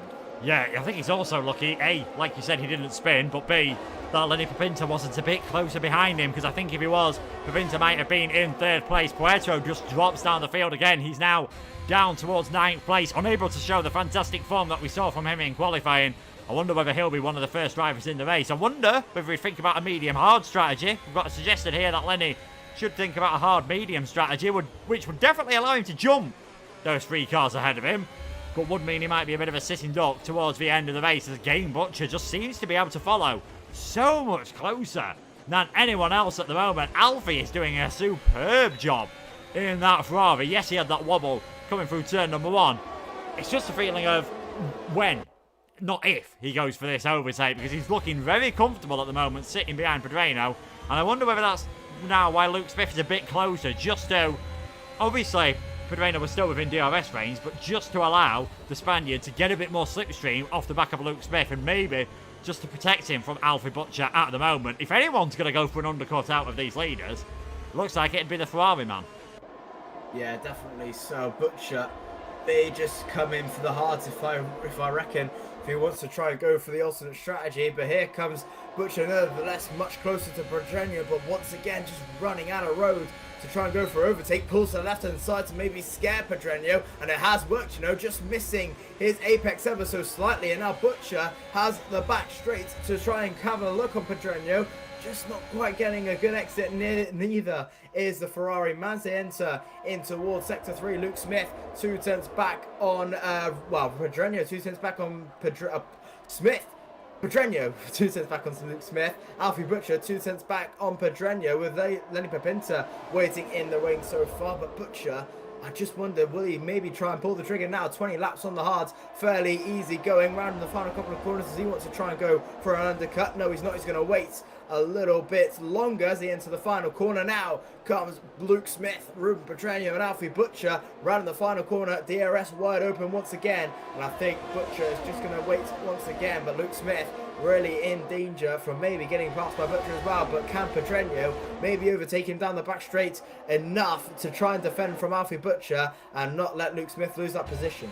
Yeah, and I think Butcher would have gone for this move if he didn't have a train of cars behind him. He knows he just gets it slightly wrong, goes offline. He's going to have Pipinta flying past him. He could have Hoffland flying past him as Nordijk gets a penalty on lap number 7. Certainly not what you want to be doing at the part of the race. We're hearing that Andrew Krapi might be slightly desynced from everyone. Fingers crossed that that is not the case. He's a lot closer this time. Coming through turn number 7 is Butcher, and Pedreño might have to go for the move on his teammate here to just try and keep himself safe from Alfie Butcher. Has to take a suboptimal line into the start of that chicane, and I wonder whether that's just going to give the Ferrari man the opportunity he needs here for TF10. Alfie Butcher not getting the greatest of exits so from that chicane, and things are staying safe as they are for now. Further back through the field, Puerto has dropped back behind Sam McBride now, and you can see the red light flashing on the back of his car. You've got Goetze, Dovzan, Martens, Izar, Karapi just in this sort of second group at the moment, and obviously Lutz, Marquis, Lataxi Aguil, and then Dylan Warren all on the back on his own. Dylan Warren not having a fun race whatsoever. If someone was on the soft tyres, we'd have obviously seen them dive into the pits now. Unless you're going for a set of hards, you're not going to see anyone off the mediums coming in. You can just see Butcher trying to take that different line through the final corner as they come on to lap number 8. And I'll tell you someone who has taken a different line and almost got alongside there. Duncan Hoffland had his wheel alongside the side pod of Lenny Pipinta. Just couldn't get enough of an overlap and couldn't get a good enough exit to take that position. But Duncan, now that he's starting to look a bit racy, if he gets ahead of Lenny, I wonder whether that might just give Alfie the hurry up to get this overtake done. I reckon it might do. Hoffland really pushing on the back of Pepinta, and there's battles everywhere. You look, Hoffland versus Pepinta with Donoso waiting her wings. Butcher versus Pedreño with Luke Smith just a sitting duck at the moment. DRS once again with Alfie Butcher and Ruben Pedreño, and once again just the same story. Just Butcher not quite close enough to try and make the move as he comes towards Duncan Hoffland versus Pepinta once again. Not quite close enough to make the move, and once again Butcher taking a different line to Pedreño, which may help him out once again ever so slightly, getting the traction down ever so earlier, but not quite enough to make the move. And once again Duncan Hoffland close to Pepinta as well, but again just no one quite close enough to try and make that move at the moment, as Jonas Martins and Jonny Dawson battle in the lead. And there goes Leonard Goetz having a look, and there's contact made very, very close indeed, as Jonny Dawson having a look back on Jonas Martins. Leonard Goetz going sideways through the left-hander and losing a position to Buenamizar as well, forced off the track. And Leonard Goetz is going to have to rethink ever so slightly. Still holding it around the outside is the Aston Martin driver, but that is going to be a loss of position for Goetz, and he's going to have to rethink that one. Meanwhile, further up the grid, Alfie Butcher versus Pedreño, round number 9. Here we come down the inside. Maybe does Butcher go? Not quite, as there goes Hoffland nevertheless down the inside of Pepinta, not waiting around this time, and that may be a little bit of a call for Alfie Butcher to try and get up into Pedreño, as Noni Pepinta has actually left the session. That's, I believe, is a disconnect, so hopefully he can try and join the grid as quickly as he possibly can. But right now Alfie Butcher all over the back of Ruben Pedreño. Yes, gutting for Pepinta and gutting for Dylan Warren as well. He's had the same issue, and unfortunately Dylan was unable to get back into the session, so hopefully Pepinta is able to. Otherwise, sort of one of bad form that ADRT are on through no fault of his own this time would be continuing. Pedreño down the inside of Luke Smith takes the lead of this race, and again I think that is more about defending than it is about attacking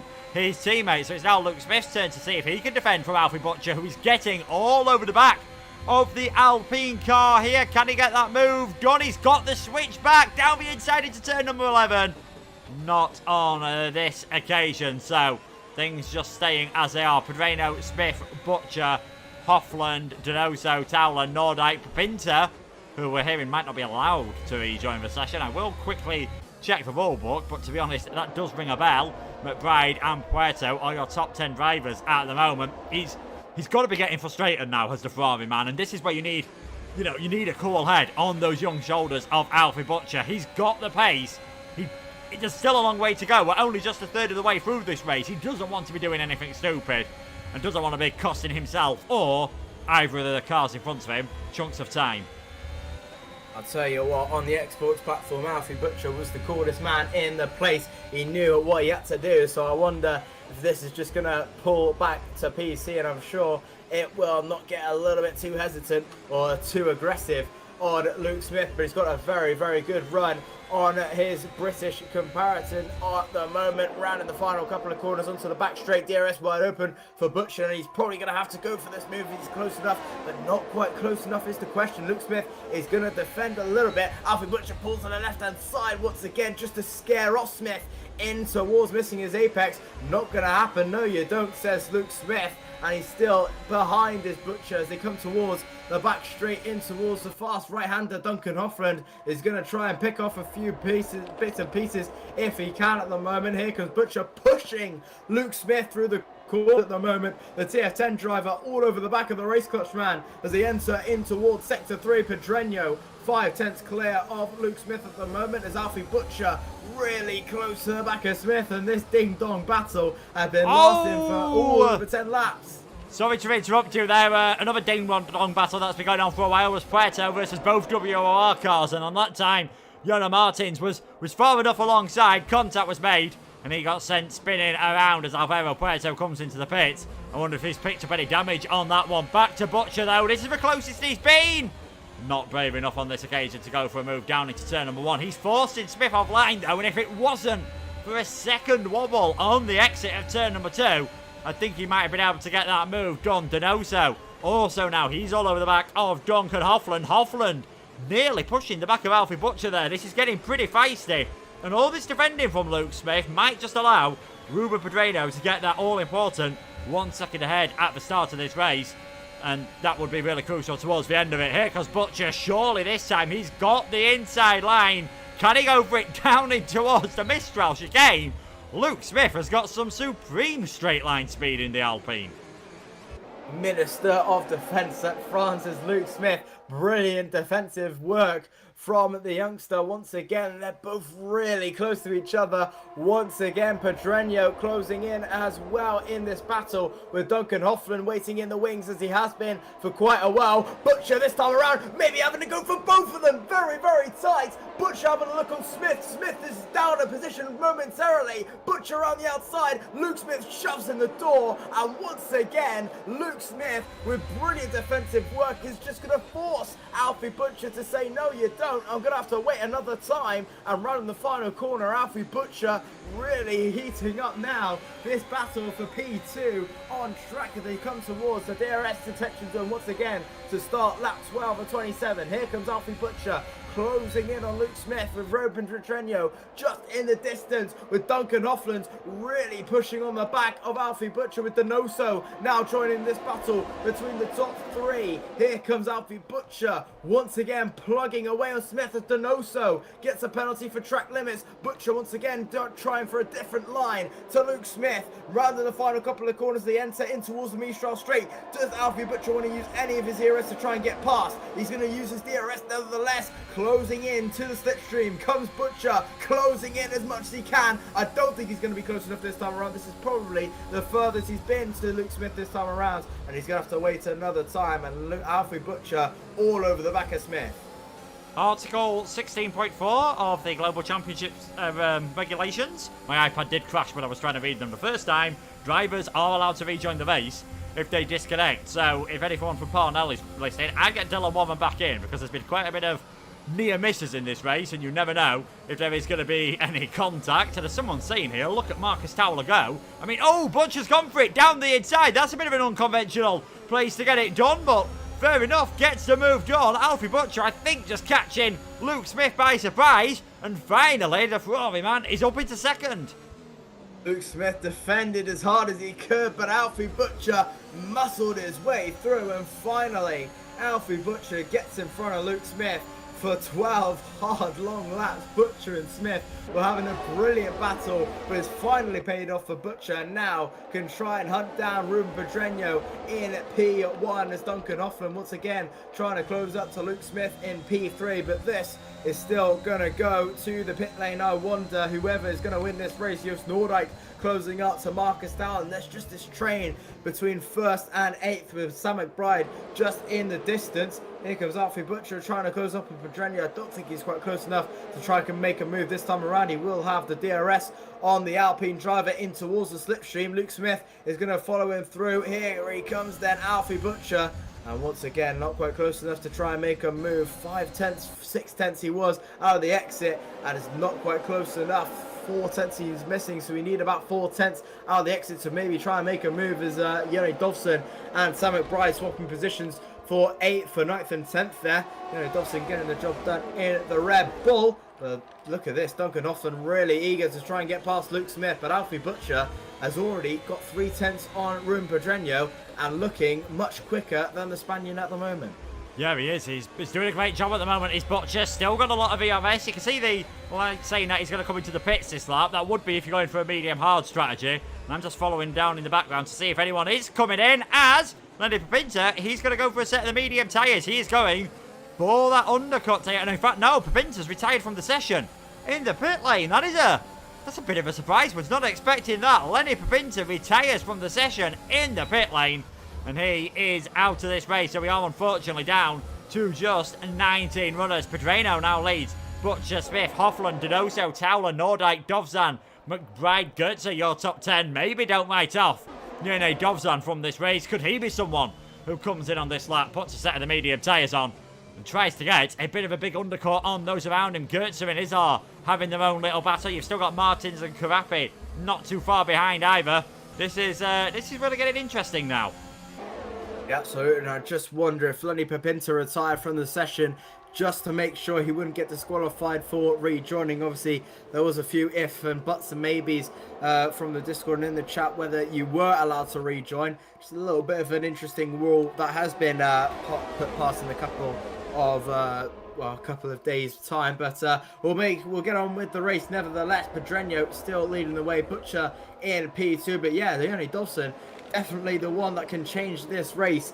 Maybe if he tries to stay out, maybe when Pedreño, Butcher and Smith start to come in, he does a mega lap and puts on the mediums.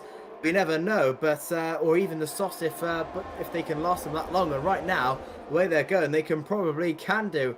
I'd love to see their tyre wear, but not quite sure what they're on at the moment. Round in the final corner comes Pedreño, Butcher and Smith.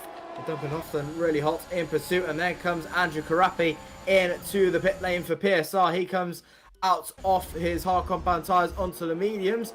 With about almost 10 laps to go. Harlan Marquis with a 3-second time penalty for Shizuba. Luke Smith really just trying to keep with Alfie Butcher at the moment, and also Butcher just trying to keep with Pedreño. Not really eager to make any moves at the moment. Same with Donoso, same with Marcus Allen, and same with Joost Nordijk. Just happy to sit in so far just to make sure everything goes well. As there's a massive moment there for Alfie Butcher and Luke Smith all over the back of the Ferrari, and a mega moment as Alfie Butcher losing a lot of traction and using all his ERS as he can. Luke Smith tries to go to the left-hand side. Butcher says no you don't, so Luke Smith round the outside on the Ferrari, very, very tight down the inside, which turns to the outside for Smith. Butcher defending for his life at the moment, almost getting forced off the grass as Duncan Hoffland is now during this battle. They're almost 3 wide down the back straight, in towards the fast right-hander. Luke Smith holding his nose in just about, making a mess out of the final corner, getting loose onto towards the curb. Lucky to not lose it. Duncan Hoffland having a look down the inside. Luke Smith backs out just in time. Alfie Butcher, lucky scare there, and still remains in P2. Luke Smith all over the back of the youngster, but it's still Alfie Butcher in P2 with Luke Smith in P3 and Duncan Hoffland in P4. And I wonder if these tyres may be getting a little bit tense for Alfie Butcher. Yeah, I just wonder. He's been sat in a lot of traffic all race long, and of course that's never too good for your tyres. These Pirellis and these Formula 1 cars in general don't mind having quite a bit of cool air around. We saw Puerto pit a couple of laps ago. He's gone onto a set of the hard tyres. Andrew Carapi has come in for a set of the mediums, as now his teammate Caden Lutt dives his way towards the pit lane. But the leaders are quite happy to just stay out there on track, and that was a absolutely massive moment from Alfie Butcher around about this point of the circuit 1 lap ago, yet somehow the order at the top of the field remained unchanged. Pedreño, Butcher, Smith, Hoffland, Donoso, Fowler, Nordijk, Dovzan, McBride and Izar are your top 10 at the moment. And all this battling, Leone Dovzan was around 3.5 seconds off the back of Joost Nordijk a few laps ago. He's got that down to about 2.5 seconds on this occasion, as the train of cars, the letterbox shutting on every single one of them as they break for the Mistral chicane, accelerating once more down towards Signes. Which one of these drivers is going to blink first and go for a set of the soft tyres? You'd be brave, some would say foolish, to come in at the end of this lap, but I don't think we're too far away for seeing someone putting a set of softs on. Yeah, we're probably about maybe 2, 3, 4 laps away from someone going to try and come in for the soft run, but Leone Dobson been doing fantastically and really benefiting from a lot of people pitting. 2.8 is the gap between himself and Nordijk, so it's come down ever so slightly, now up to 2.7, and there comes Ruben Pedreño into the pit lane, comes the Spaniard, and so does Marcus Fowler. So what is this going to be for Ruben Pedreño? What tyres is he going to come on? They're setting softs at the Mercedes camp. What are they setting at Alpine? They're setting for the softs as well. So a straight 10-lap fight for Ruben Pedreño on the soft compound tyres. Same with Marcus Fowler. He's onto the softs as well, alongside Jona Martin. So all of them pitting for the soft compound tyres. Caden Lutz also on the softs. So they're all going to come in for the soft compound tyres. 10 laps to go, and with a straight fight for the soft compound tyres, it's going to be very, very interesting, and Ruben Pedreño might be in for maybe another, well, for his first race victory, but nonetheless, here comes Luke Smith, already on the back of Alfie Butcher in the slipstream, pulls to the left-hand side, easy as you like for Luke Smith, and he takes the lead of the Grand Prix. And I wonder if they're just going to have to, Alfie Butcher's just going to have to stop attacking for now and just make sure they stay in front of Ruben Pedreño, just to make sure when they pit it's going to be a safe distance. But meanwhile, Ruben Pedreño already having a look on Eduardo Joe, easy as you like, and Ruben Pedreño up into P9 and Luke Smith up into P1. Yeah, so Pedreño, crucial that he got past Gil as quickly as possible. I don't think there was anything Eduardo could have done to try and stop Pedreño coming past there. Going that 1 lap earlier, yes, there's the concern about tyres at your end, and I think Caden Lutt might have a big concern towards the end of this race. It's a lottery once you go above 75%. I've seen drivers do 9 laps around here and get a puncture. I've seen drivers do about 12 laps and get away with it. So you never know what's going to happen. Some more of the front drivers coming into the pits. And I think this is pretty much all of the front field are coming in, apart from Fabrizio Donoso, of course, wanting to avoid the double stack. He stayed out. Likewise, Joost Noordijk. So they clearly feel with how close things are, they'd lose more with the double stack than they would doing a extra lap on the medium tyres. And of course, this way, they'll have a chance to gain that back by just having slightly fresher tyres at the end of the race. I think they'll be glad that they've both got someone else that's done this strategy, because if they did this and were completely on their own without DRS, I think any chance of catching up to those leaders would be gone. I'll tell you what though, Marcus Thaler and Ruben Pedreño have got the job done on Smith, Butcher and Hofland. So Marcus Thaler currently running in a net P1 as Caden Lutz has fast up at Grand Prix 30.899 on the soft compound tyres. He already pitted 2 laps ago. So this is going to be interesting. Marcus Thaler has jumped the battling 3 in the pit lane, and I wonder if Donoso, Noordijk, Dovsan and Letexia can maybe do the same. It's going to be interesting. I don't think they're probably close enough to try and make it work, but it's going to be interesting nevertheless. But Marcus Thaler getting that undercut and now has paid the price and now in front of the battling pair. Now sees himself in a net P2, and ET8 are on course right now for their first podium of the season. And first points, let's not forget, since the very first round of the season. They got 12 points in round number 1 at Austria. I think it might have been a 5th and a 9th place there, but since then, just things have really not gone well for them. But the Mercedes team maybe aren't imitating life here. We've seen a bit of a resurgence from the Brackley-based boys and girls last time around at the Spanish Grand Prix. Can Marcus Thaler get them their first podium of the season? Noordijk and Donoso are into the pit, so it is only Dovzan and Letaxier and Gil, although I imagine we might see Letaxier and Gil come into the pits on this lap. It's certainly just wait and see at the moment. I know Letaxier has stayed out, and possibly Gil will stay out as well, just to go that bit longer into the race and to give yourselves extremely fresh tyres at the end. And Donoso and Noordijk, look where they've come out battling here with Boualem Izzar. Izzar's going to have, you know, the use to what the tyres are. He's going to have a bit more momentum, but in the end, Donoso manages to stay ahead. This pit strategy, these different laps have completely blown the field apart. Ruben Pedreño now has a net 3-second lead over Marcus Thaler, who's going to have his work cut out, keeping Smith, Butcher, Hofland, McBride and the rest behind him.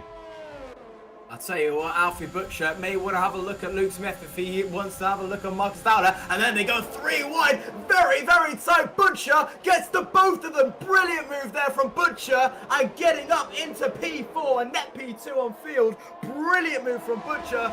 Saw it was a little bit interesting from Luke Smith. He wasn't going to go for that move as Luke Smith finally gets past Marcus Thaler, but getting the job done brilliantly goes Alfie Butcher, but he's not done yet as Luke Smith, and neither is Marcus Thaler. Round the outside goes the Mercedes, not going to work out, but Butcher brilliantly done up into P4 and net P2, and now Butcher stares in with another podium on site with Luke Smith in P5, Marcus Thaler in P6, and it's all on their heads as well as Duncan Hofland gets their 3-second penalty for track limits, and it's all flips on his head once again.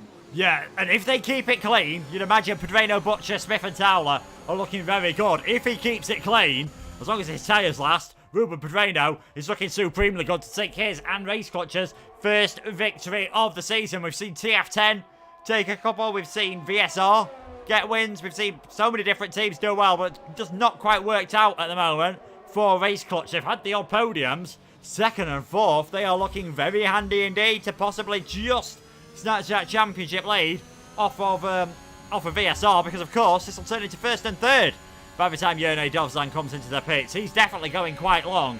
And that move from Butcher, they'll be talking about that one for a while at TF10. Muy grande, very big move for him, and Luke Smith just getting close to the back of him. Can't quite get the move done. And now this is going to be interesting, because Butcher, he's been all out attack for basically 20 laps of this race. He's never had to bother about defending too much. Now he's got to see, can he keep Smith, Thaler behind him? Duncan, Hofland, Donoso, McBride, Noordijk he might also have to worry about, and Izzar, but they're either a long way back or have got penalties. It's a complete mindset change now for the Ferrari. Yes, he can think about catching up to Pedreño. It's going to be tough to gain 3 seconds in 7 laps. He's got to ensure he can hold on from Smith and Thaler. Yeah, absolutely. And Marcus Fowler will definitely be thinking a podium is on course here for the first time on his TGC appearance, and the first time for ET8 to get their first podium of the season. But Luke Smith and Alfie Butcher, we know the pace of those guys, and it's looking a little bit tight for Marcus Fowler. No disrespect, but it's going to be a mega achievement if Marcus Fowler can get in front of Luke Smith and Alfie Butcher for the podium. But right now, the grid is set. Everyone fairly making all their pit stops so far, apart from Eduardo Gil, who's staying on the heart as long as possible. Only one retirement. We haven't seen a safety car yet, which was Lenny Papinta in the pit lane. Ruben Pedreño currently leading the way by 2.8 seconds, make that 2.7 as Alfie Butcher just starting to get in towards the slipstream, while starting to close up ever so slightly to Ruben Pedreño. Here comes Luke Smith closing up the gap to Butcher, not quite close enough this time around. Marcus Fowler trying to defend from Duncan Hoffland, who gets very, very close. Very late on the brakes is Duncan Hoffland.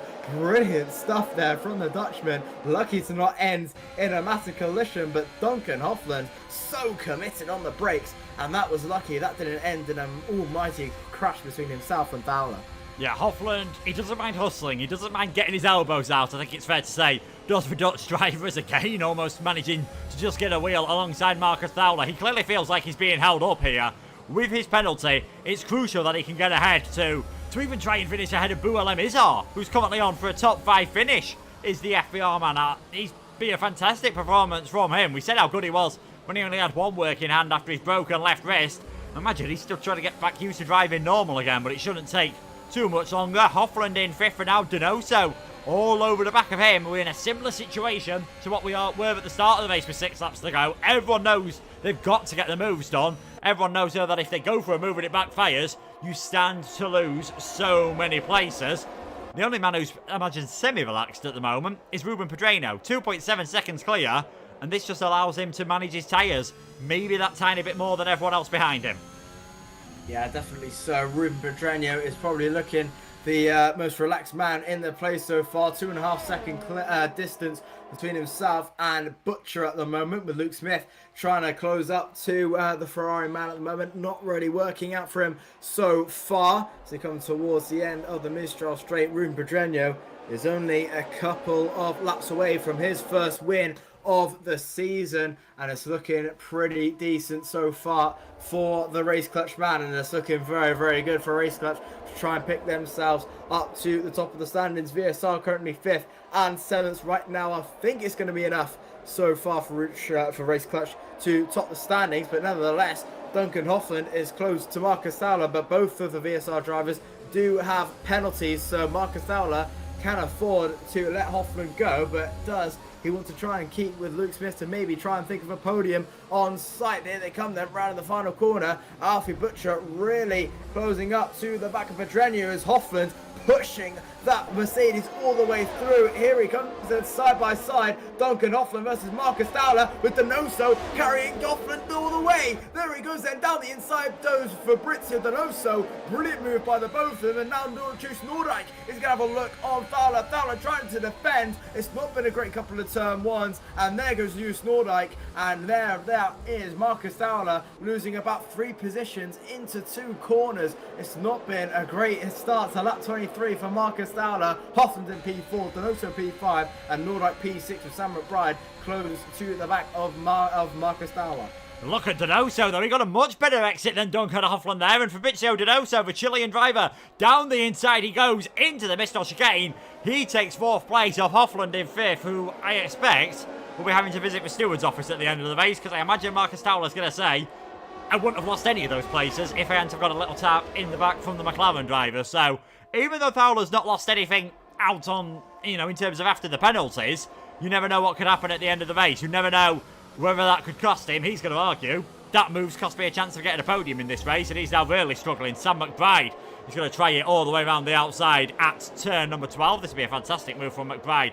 If he can make that one work, he's still going alongside the Mercedes man, and Fowler on this occasion able to stay ahead. But all this defending, all these suboptimal lines that he's having to take on this lap as Izar sends one down the inside of Sam McBride. Just can't quite get alongside enough to make it work. Back to the leaders though. Ruben Pedreño 2 seconds ahead with 4 laps to go. Butcher, he's got to gain at least a second, you think, in the next 2 laps to get within that DRS range to give himself a chance as Caden Lutz retires in the pit lane. It looks like being... Well, actually, no, it doesn't. With Croppi in 11th place, it is still going to be at least 1 point for PSR. So, continuing their record of scoring points every race since they joined the lead. The big battle is Smith versus Butcher. Is it going to be our first 1-2 of the season for Race Clutch? Or is Alfie Butcher just going to hold on to second? Alfie Butcher has gained almost half a tenth in the first sector to Ruben Pedreño, so Butcher is really pushing hard. If you look on his ERS, he's down to about 25%, so he's really been using that as much as he can to try and catch up to Pedreño, who's only a corner in front so far. Luke Smith has been harvesting quite a bit with Donoso in the background. He's using quite a bit as well, and the healthiest man right now is probably going to be Luke Smith with his 50%. Ruben Pedreño using quite a bit. He's down to about 15%. So Luke Smith is has got the decent advantage. Just try and get in front of him as quickly as possible as he comes towards the left-hander. Alfie Butcher under pressure from Luke Smith with Fabrizio Donoso waiting in the wings. A little bit of contact, I think, between Smith and Butcher at the moment as they come towards the back straight. Here comes Luke Smith. This should be fairly easy if he wants to get the job done. Yes, he does. And Race Clutch make it a 1-2. Luke Smith up into P2, getting the job done. And now Race Clutch have their 1-2. Luke Smith is up into P2. Pedreño in P1 by about a second. And I reckon Ruben Pedreño's win may not be may not be safe right now. Yeah, I don't know what girls want, to be perfectly honest, judging by what's going on in the chat, but if they're watching this race, I imagine they want to see a fantastic freeway battle for the lead of this race. Pedreño and Smith, your top 2 at the moment, and Smith has now got within DRS range of his teammate. Is that a deliberate tactic by the Alpine cars just to help Luke Smith defend? We'll have to wait and see. Sam McBride finally gets his way ahead of Marcus Towler, and Boualem Izar tries to follow through as well on the inside to the Mistral chicane. Can't quite do it, and this between Izar and Towler is for position. They've dropped off a long way from this train, which is good news for Donoso and the rest of the drivers, and in fact, Fabrizio Donoso now managing to get ahead of Alfie Butcher. How far up the order can he get, and could he possibly spoil this Race Clutch 1-2 at the moment, because you never know whether anyone would be able to get any penalties removed. But it's Pedreño and Smith leading at the moment with 2 to go at the end of this lap. Donoso third with a penalty, Butcher in 4th place. All of a sudden, this race is not over for the win.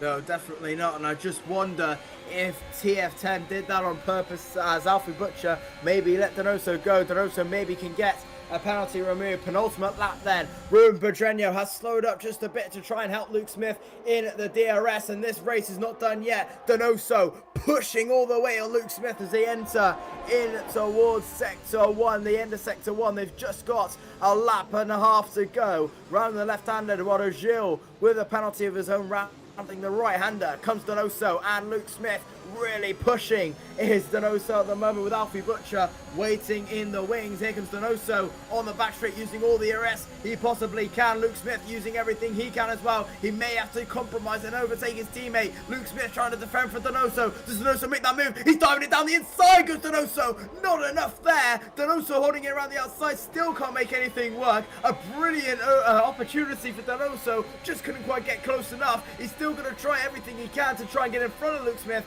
at the end of this lap. It's not going to happen, and Luke Smith very lucky to stay in front. He's still going to try and defend this Luke Smith as Donoso having a look at a switchback. Luke Smith defending his car beautifully to stay in front of Donoso, and still is very, very close. Donoso trying it around the outside. Luke Smith saying, no, you don't. You think you're down the inside, and it's not going to happen. Donoso with another massive snap of oversteer. It's getting very, very tight, and onto the last lap is Pedreño who leads with Luke Smith and P2. Donoso still holding it around the outside, and this is going to be a very, very tense final lap.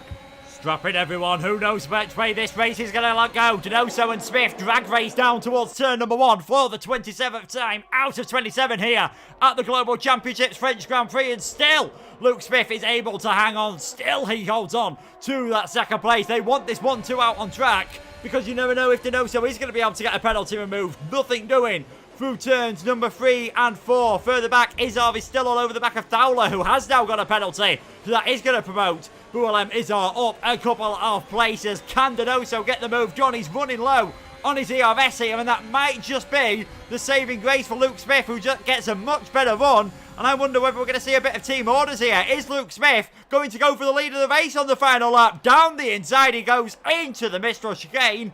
And that looked a bit orchestrated to me. Luke Smith takes the lead. Pedredo in second. Has Donoso got anything left in the tank? Can Alfie Butcher still have a say in this race? He's going to try it round the outside of his illustrious teammate, the esports driver, getting past there by Alfie Butcher. There's a bit of contact between Pedredo and Butcher, and that opens the door for Duncan Hoffland to come through.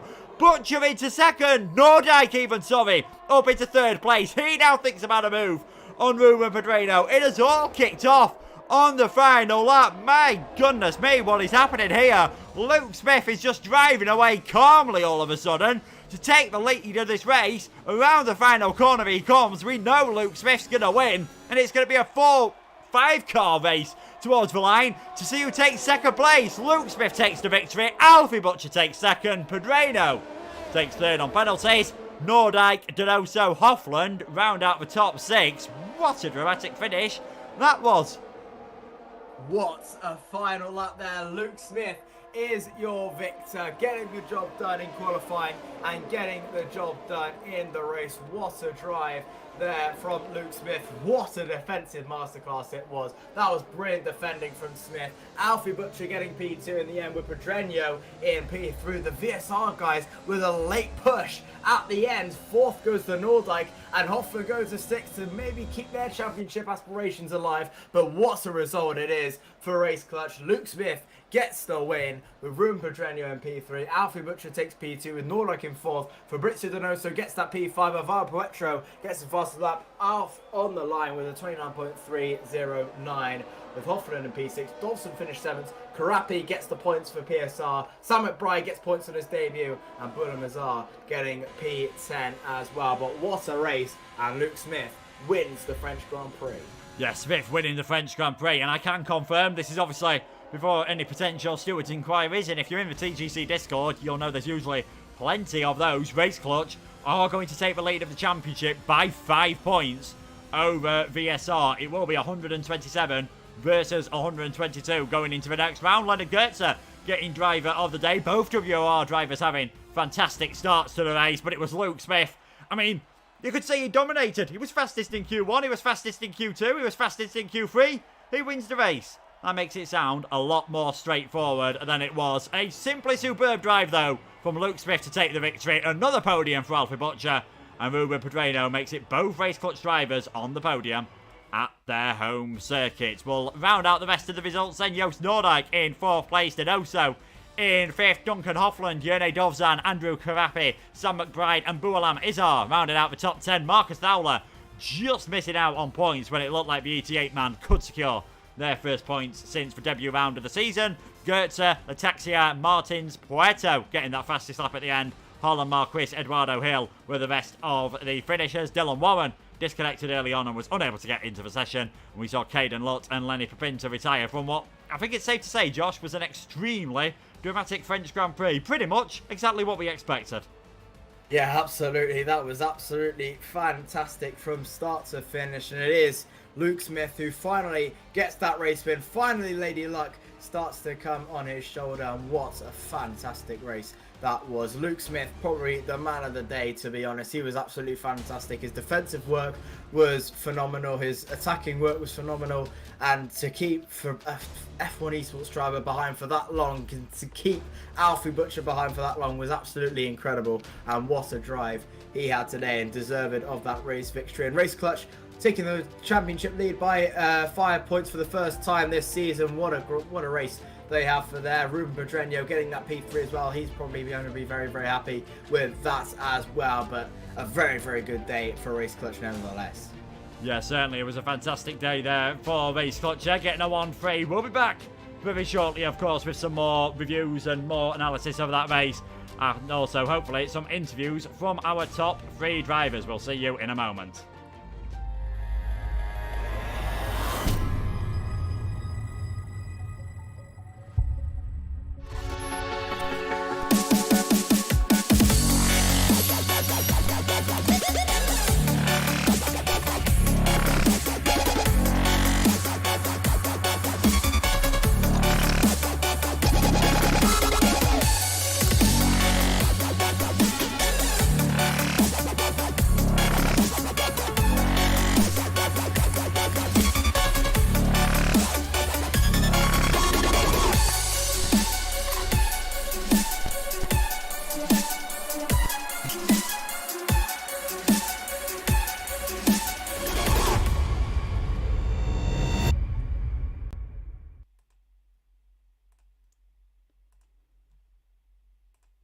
Yeah, so a fantastic French Grand Prix there sees victory going the way in the end of Race Clutch, with Luke Smith taking that fantastic performance. And Josh, it was, you know, like we said, Luke Smith did a brilliant job all race long. It looked, though, for quite a bit towards the end that it was going to be Pedreno who got the victory in that.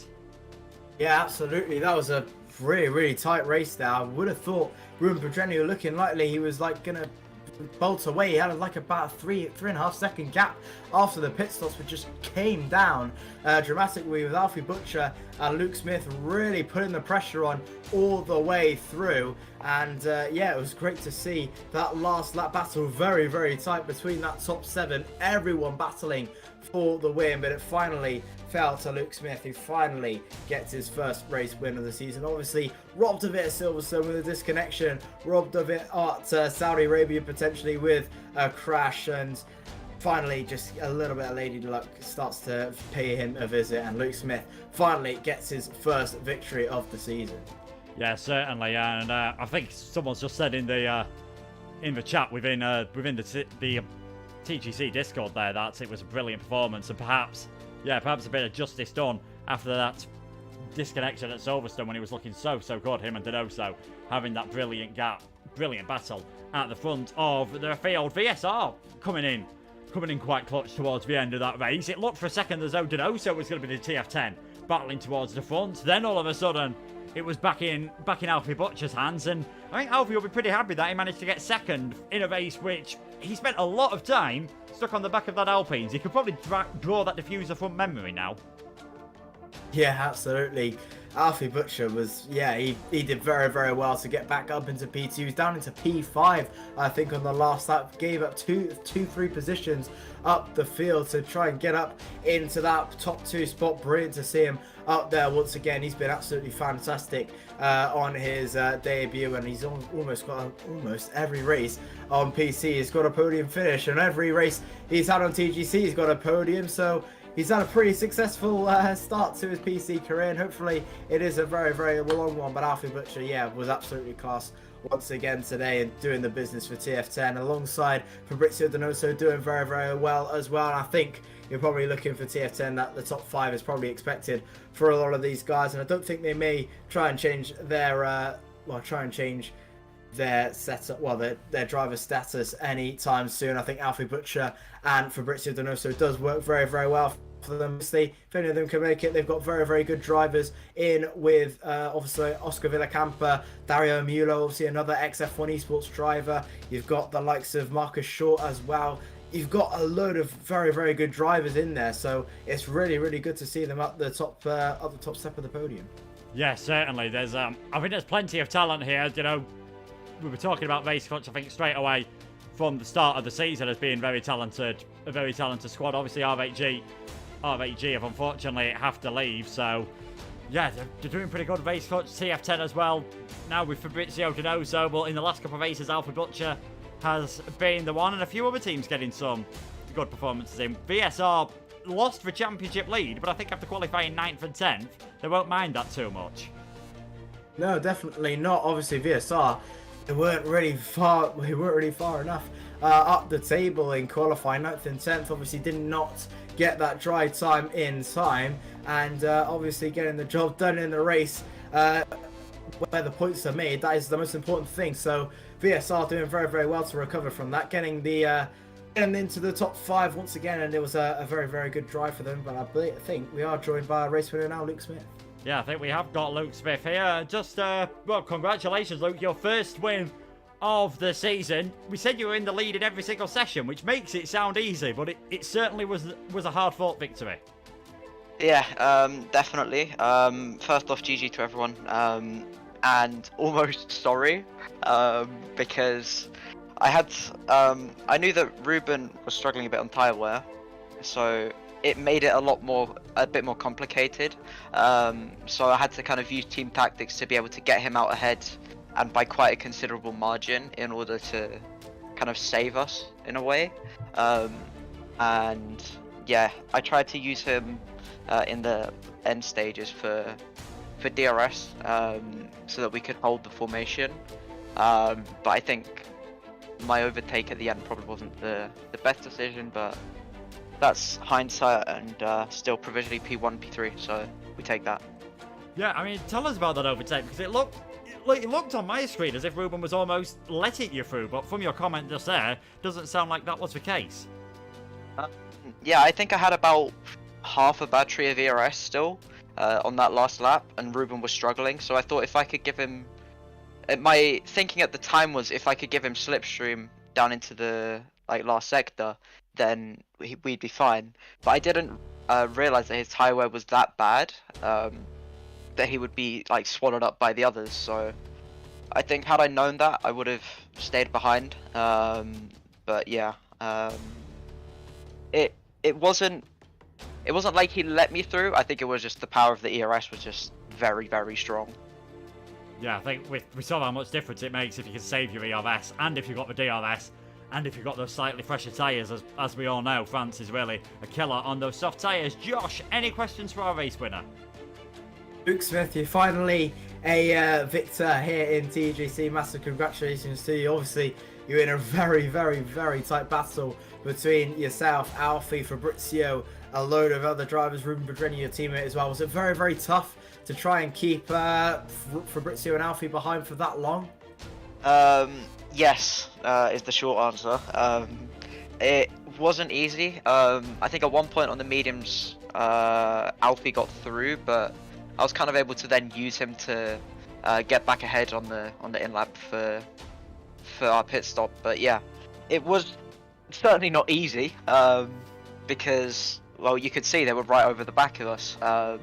It's because I was trying to keep a bit of a gap, keep a bit of distance to Ruben, and almost protect him like a VIP, and yeah, just keep him out of any potential danger. So yeah, I think it was easier for me to do it, but for Ruben with the lap older tyres, it really wasn't as easy. So yeah, it was certainly difficult to keep them behind, but yeah, we managed in the end. Just. Yeah, absolutely. Obviously, going on into next week, you've got the Chinese Grand Prix.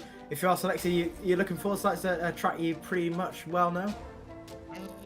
Well, I won't be able to attend that particular race, but I'm sure that obviously with experience of the track from esports, Patrick will be quite quick there. I've seen Simon in a couple of races, he's quick there, and Ruben I'm sure is just as quick there. I haven't seen him as much, his pace, but I'm sure it'll be excellent as always. So yeah, still feeling confident regardless. Absolutely. Well, massive congratulations to you, Luke. You're finally a TGC race winner, and good luck for the rest of the season. Thank you. Yeah, cheers. But thank you to Luke for joining us there for the interviews. We'll wait and see if Alfie and Ruben wait to join us. Yeah, it just sounds like he felt he had no choice really to go for that move at the end of the race, which I think given the state he's actually in, much better than his teammates, and given all the cars that were swarming over the back of him, probably the best thing to do. Yeah, absolutely. It seems they've got a very, very good teamwork ethic there at Race Clutch. Obviously, Luke and Ruben, obviously, they've probably been practicing quite a bit for this race. So they've probably rehearsed this sort of scenario in their heads and obviously in their practice sessions as well. So they know how they work together very, very well. So that's always a good thing. And yeah, obviously on the day, I think it was pretty much inevitable that Ruben probably wasn't going to hold them as back. Obviously, that one lap older tyres, as Luke was mentioning, was going to be the deciding factor in that race. Just couldn't quite get the gap. Obviously, Alfie and Luke were just absolutely incredible on that final little bit of stint.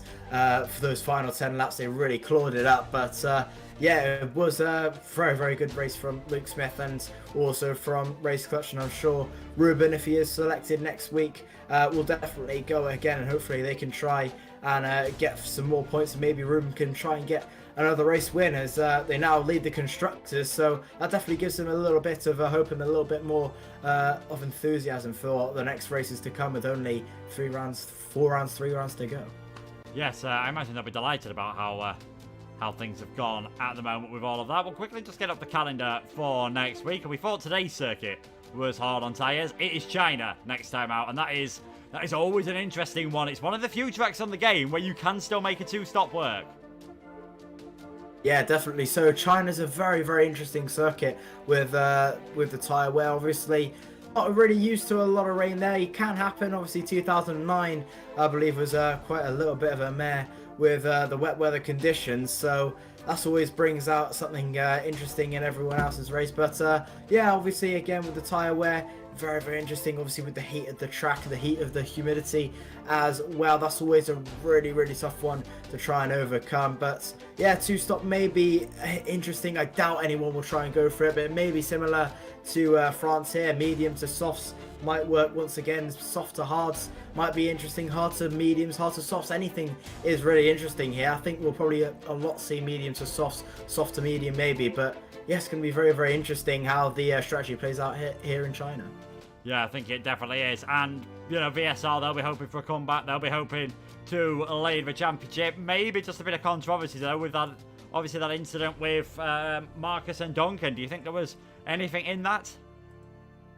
Yeah, it's always going to be interesting. I think, in my eyes, I thought that was a definite punt to pass from Duncan. Trying not to be biased, but I think that was a little bit of a punt to pass. I think, yeah, Duncan just shoved him off the road a little bit and got the position. So a little bit of a punt to pass there. That may be looked at by the stewards if they do, well, if ET8 do decide to challenge it. I think, yeah, maybe a couple of a few penalties maybe heading towards VSR's way, which is not going to help them on their title charge. But we'll have to wait and see for the full report. And obviously, that's my opinion now. Obviously, it's going to be different to what the stewards think. But yeah, I think that one will definitely go to the higher-ups, and definitely one with a little bit more experience of stewarding than me. Yeah, I think we will wait and see how things go. So there it is, China on May the 31st. Race Clutch take their first win of the season. Race Clutch take the championship lead. Will they hold on to that at China, or will VSR, World TF10, or will one of the other teams be able to drag themselves towards the top of the Global Championship powered by GT Omega? From myself and Josh, thank you so much to everyone for watching, and we will see you in a week's time at Shanghai. Goodbye.